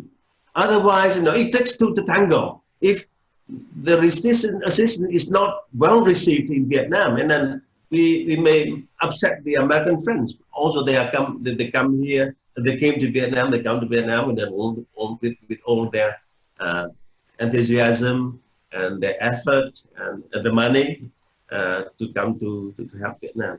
Now, this difficult time has passed, but you know, we contributed a small effort to the normalization of the two countries.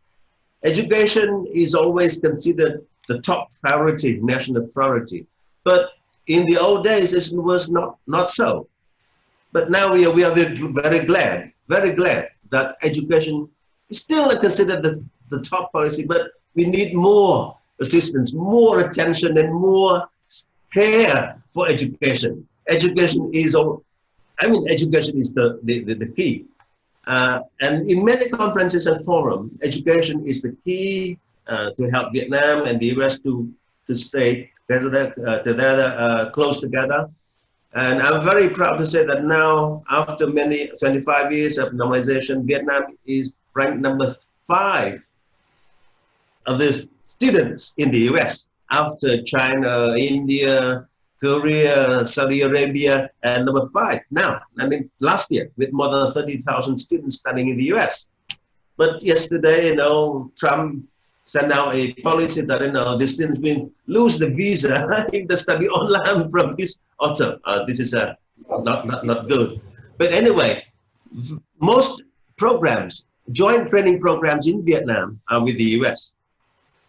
Most students now more than 30 students, number 5, and also the top country in ASEAN with most students studying in the US. After the normalization, then we had a very good project with VEF, Vietnam Education Foundation. They have sent about 500 students to the US to do PhD study, and then, you know, the Vietnamese government 322 911. When I was working in the ministry later, I signed agreements with about more than 30 universities in the US.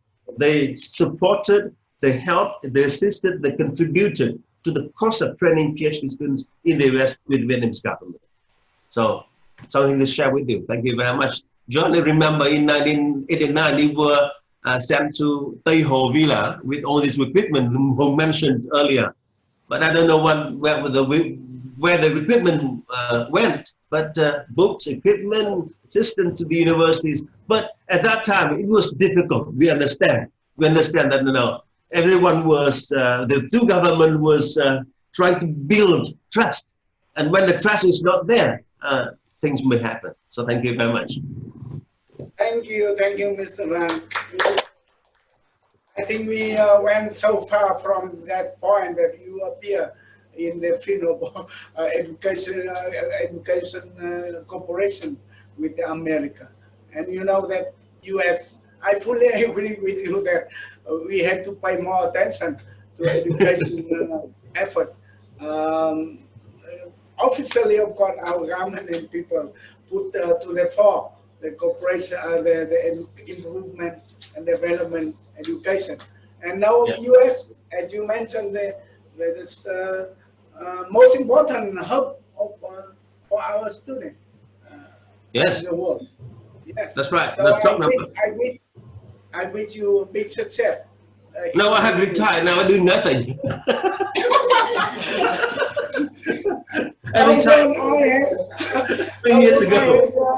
The next speaker, but not the last, I think he will go along with the education cooperation between our two countries. Yes, Mr. Tu, right? Oh, the most happening mighty man among us now. He at the okay, yeah. Very frank. Where is? Yeah. So please, you have floor, Mr. Okay, thank you very much. First, I'd like to join other speakers in thanking Ambassador Chien and John for creating this wonderful opportunity for us to participate in this very significant webinar. It so happened that my first contact with American people was with John McAuliff. It was back in 1985, something like that. When you came to our university to discuss the possibility of organizing conferences on understanding the Vietnamese history and Vietnamese culture. And after several meetings and discussions, we agreed that we could organize an annual meeting on that theme. And consequently, we organized 3 very successful conferences, one in 1986, one in 1987, and one in 1998. And of course, in each conference, there were very heated discussions. There may be some sort of differences, controversies, but I believe that the mutual understanding was very, very much enhanced. And of course, after each conference, we also discussed the possibility for student and staff exchange. And as a result, several of our staff were sent to Georgetown University for further study. And in terms of university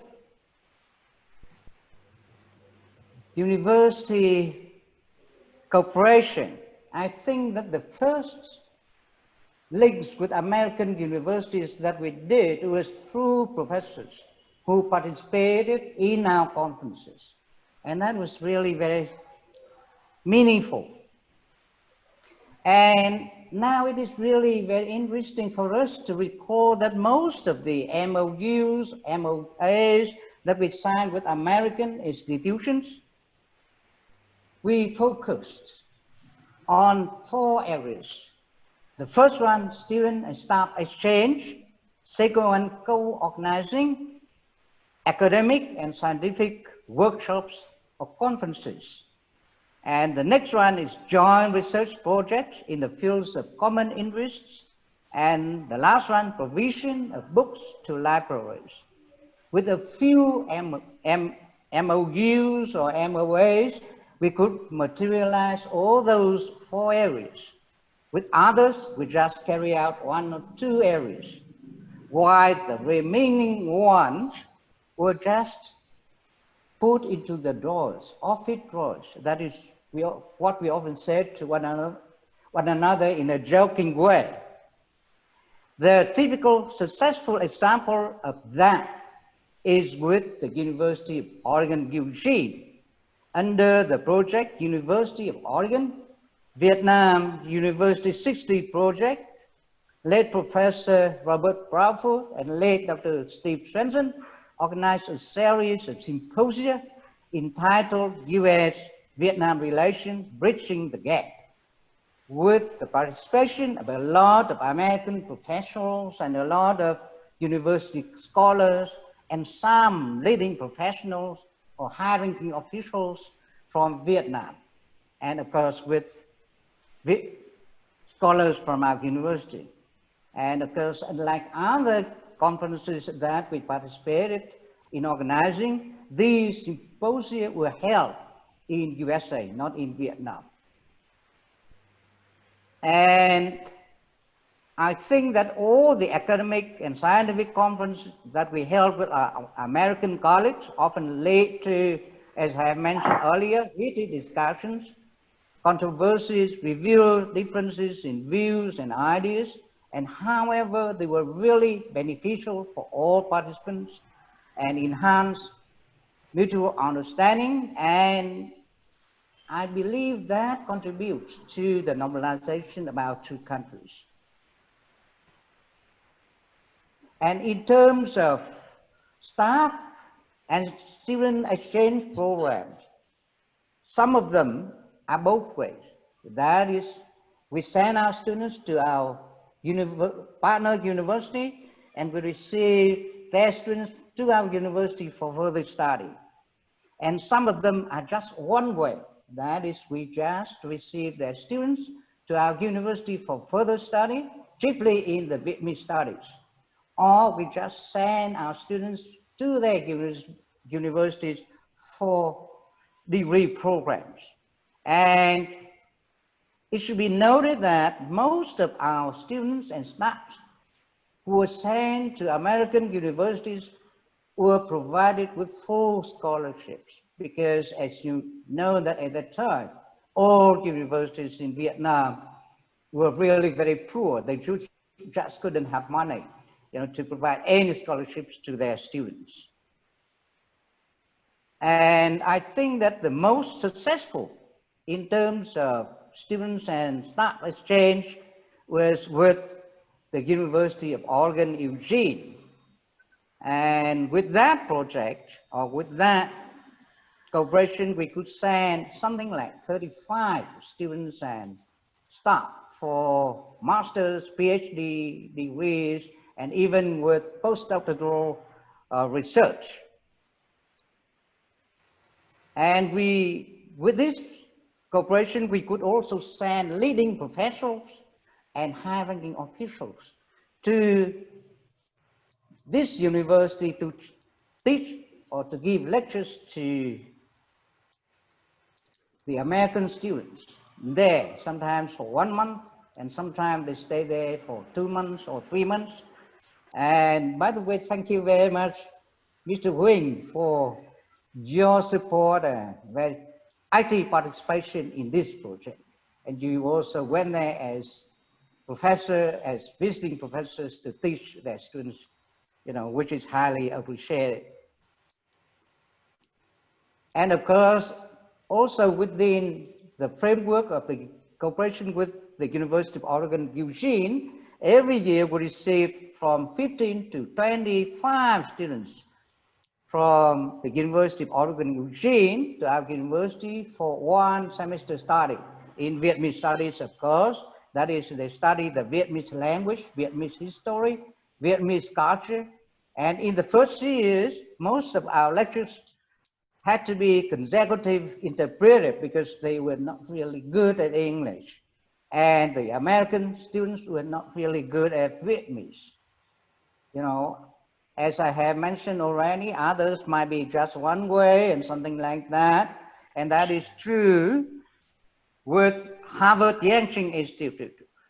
With that institute, every year we send something like 3 or 4 staff there for master degrees in the fields of library administration, in the fields of teaching English, in the fields of social sciences and things like that. And that was the student and staff exchange at the university level. We also had a number of research institutes at our universities. And some of them were really very active in student and staff exchange program. Just take the Center for Natural Sciences and Environment Studies, for example. This center effectively cooperated with ICF, that is International Grain Foundation, East West Center, Rockefeller Brothers, and through these cooperative links, they could send their staff to American institutions on study tour for degree programs, and they also received students from the University of Wisconsin and other universities for short training course. And at the same time, they also received American scientists for joint research projects. In conclusion, we can say that all of our cooperative links with American institutions were successfully carried out, were attributed to our American counterparts who were actively search for or raise funds, and of course, with our university participation. And as I have mentioned already, not all university cooperation agreements that had been signed were effectively carried out because of various reasons, but lack of financial resources might be one of the main reasons.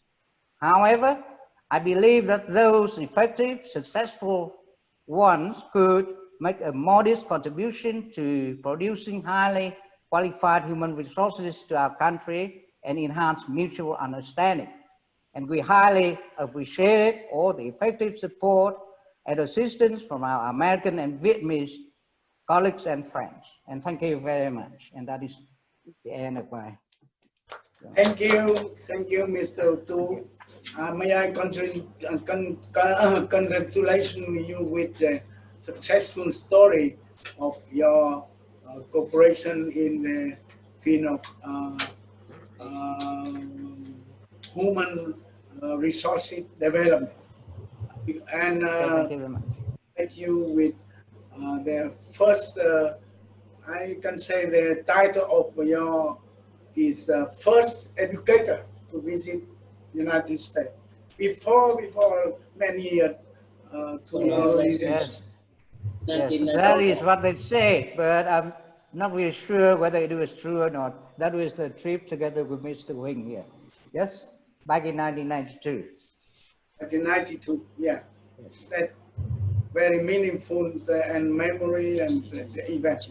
So, John, I want to say that looking at the watch, that maybe it will be finished our webinar here, and I can give you some minutes to make any comment or intervention in that you want. Okay. Well, thank you very much. I mean, this is extraordinary. I am hoping that all of the technical problems at my end did not disrupt the recording at any point, and that the whole program will be available for us to put on YouTube. And the many Americans who could not be up at 2 in the morning or 1 in the morning would be able to watch it. We will, just in terms of housekeeping, we will do an official release of both videos for the 11th of July, the actual anniversary. But that's more symbolic. In fact, once they go up on YouTube, they'll be available from that moment and forever. We also are planning next Monday to have a Zoom conversation that is an open Zoom conversation that would take place, I think it would be 8 o'clock on Tuesday for, in Hanoi, it would be 9 o'clock on Monday night in the US. So a little early for you and potentially a little late for us. And that would, I will send everybody I've already sent it, but I'll send it again.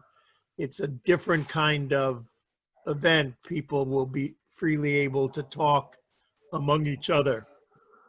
And as I said, we're hope to take the results of the 2 webinars and make them available in some written form. What I would do, if this software actually does the job I'm told it does, then I will send you a written version of what you said, and you can edit it accordingly and extend it. And I would love somebody, I think it was Ambassador Quinn at our meeting, suggested we should make a book from all of this. And I would say, well, if we could get everybody to write more, we could do a book, because I know as much as was said, there was 3 times as much not said. that the more that we could get in writing, and it could be a serious and interesting book, but we'll see. That's for the future. I wanted to make a couple of more substantive points. One is, I'm sorry Hong is gone now. The one thing he didn't mention, which I thought was one of the highlights of our work together, was when the former OSS people came and met with General Giap and others that they had been with in Tanchao. Maybe it's because that sort of spills into normalization period, but it was, I think, both for the American OSS people and the Vietnamese Viet Minh, both the event in Hanoi and then the event in New York, and the program at the Asia Society were right. It's very important. Very important symbols of the fact that we're regaining the positive part of our history together.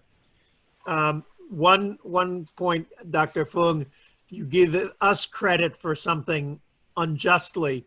The meetings in Bali and the meetings in Hawaii were done by the Aspen Institute, by Senator Clark. That's a much higher level than the kinds of things, both a fancier place to go, much fancier place, but also a higher level politically than what we were able to do. Aspen and the other point I wanted to make is that both in the US webinar and here, we didn't focus enough maybe about the important role. They did talk in the US webinar a bit about the Vesey and Tak relationship. The important walk in the woods that they had, the important conceptual genius of saying that there were 2 humanitarian concerns. That one had to do with the myth of the POWs and the real problem of the MIA remains, but the other had to do with humanitarian consequences in Vietnam of the war. And people talked in our webinar, and you all know very well how complicated the issue of US responsibility for the destruction of the war was. And it was mentioned, if you heard the discussion from Ambassador Quinn, the fact that Ambassador Holbrooke had said to Phan Hien, Vice Minister Phan Hien, that they could have walked out the door and declared normalization of relations. Phan Hien couldn't accept it. Quinn told me privately that he didn't think that Holbrooke really had the authorization to do that, but he did it anyway. And so that was one of the law. I think we have to look at all of the accomplishments, but also look about the lost opportunities that might have affected differently the issues with China and handled Cambodia in a different way. I mean, that's very complicated. The other thing I wanted to say about Vesey, though, is that when their way of addressing the humanitarian questions was they couldn't get US government funds at that point. I mean, now we are seeing US government funds for remediation and for educational exchange, and even now to help victims of Agent Orange. But at that point, there was no way they could touch a penny of US government money. So what Vesey and Dick Childress at the National Security Council and Ann Mills Griffiths at the League of Families did was help to encourage a different kind of NGO, not the ones like the Quakers and the Mennonites and Church World Service, which had a long solidarity with Vietnam and with the Vietnamese people.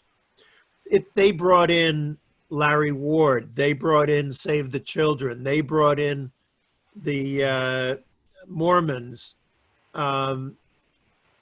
which changed the mix of the American NGO presence in Vietnam. And I think that also was very important, and that was an unusually creative initiative by Mr. Tak and General Vesey to solve a crucial, it was not just an economic problem, it was not a political problem, it was a moral problem.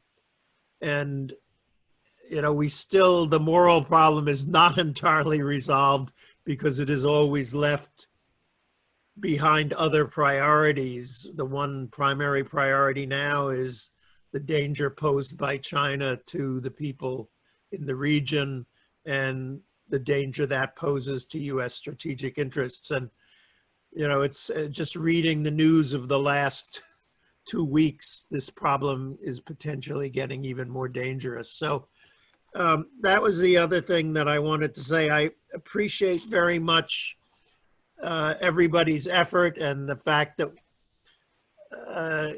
you know, there is this, both the great beauty of talking to each other face to face and the fact that there's 11 or 12 hours difference. So one or the other is going to be greatly inconvenienced by the talking together.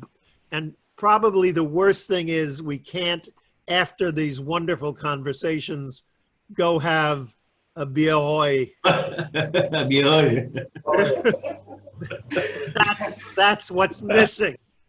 And so I should have had a beer here to toast you. I think the idea of, if you look at the chat, you'll see some very interesting comments, and I'll send you a copy of it, so don't worry about it now. But Yeah.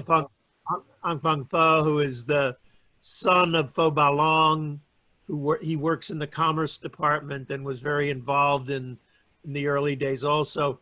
He wrote a very interesting post about Viet Kieu and also about trade between the two countries.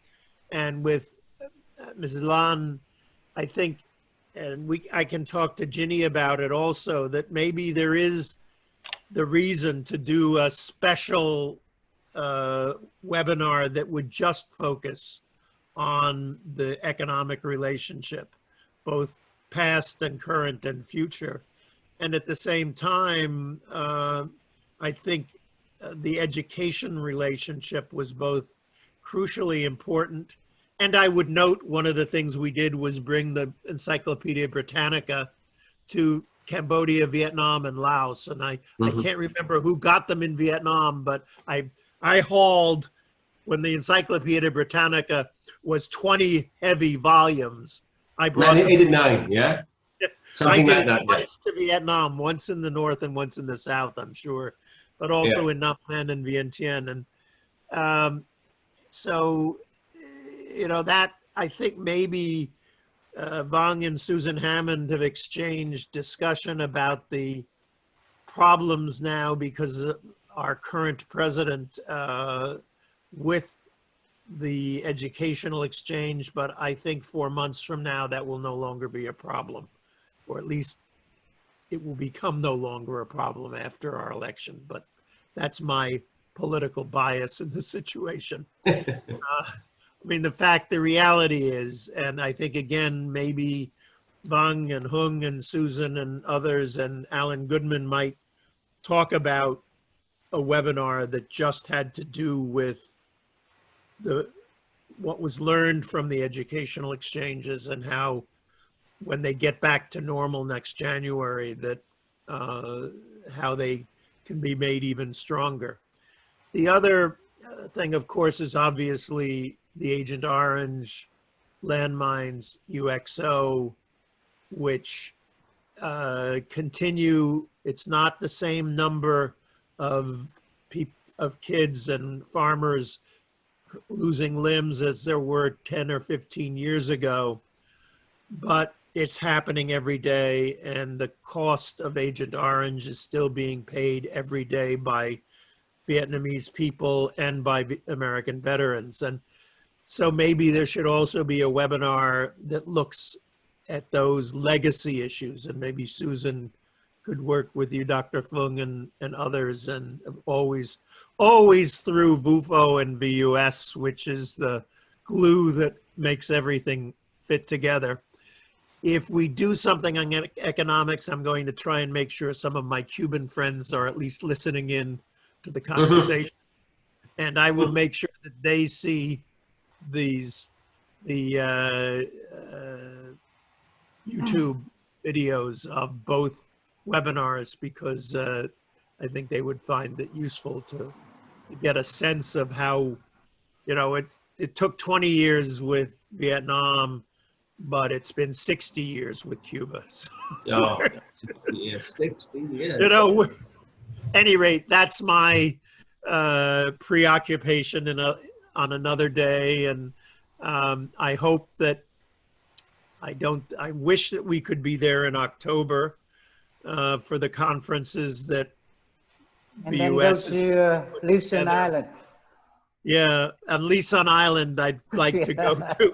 Yeah, I will provide you with some information. Yes. Okay, but I am very worried that the U.S. is going to be in such terrible shape still in the fall, and maybe worse in the fall. But hopefully, maybe by the spring, by April of 21, it'll be possible to come again, and we can have the Bia Hoi. Yes. But I wanted to thank you and Ambassador Chien and Nguyen, who has been very silent, but who has been working at all hours for a month helping this project happen. So, Thanks, John. Thank you. It's only 3 hours about that we can touch on everything, but we took note to your comment and one thing point, and look forward to the work together with our American friend for further work. And my task now is to thank my Vietnamese colleagues here who for very productively participate in this our first webinar. Right. And thank you again, John, for your creative activities. Thank now you. you have the technology and you can do it yourself. Okay. Yeah. No. Maybe And I want to. So thank you very much, I always everyone. think very fondly of the visit to your farm and the delicious food that you produce at your farm. You are invited to come back to my farm. But I So am thank you worried very about much, how to everyone. return I've my got to farm. leave now to get ready to leave for Da Nang. Yes. Huh? Thank you very much, and bye bye now. Bye bye, Okay, everyone. all right. Bye-bye. Hope to see you again very soon. Bye bye. Yeah. Thank you for And your good night, Joe. Bye-bye. Thank you very Bye bye, much. everyone. Bye-bye. See you Bye around. everyone. Hope to see you Bye-bye. again. Bye bye. Bye. Bye. Thank you very much. Thank you.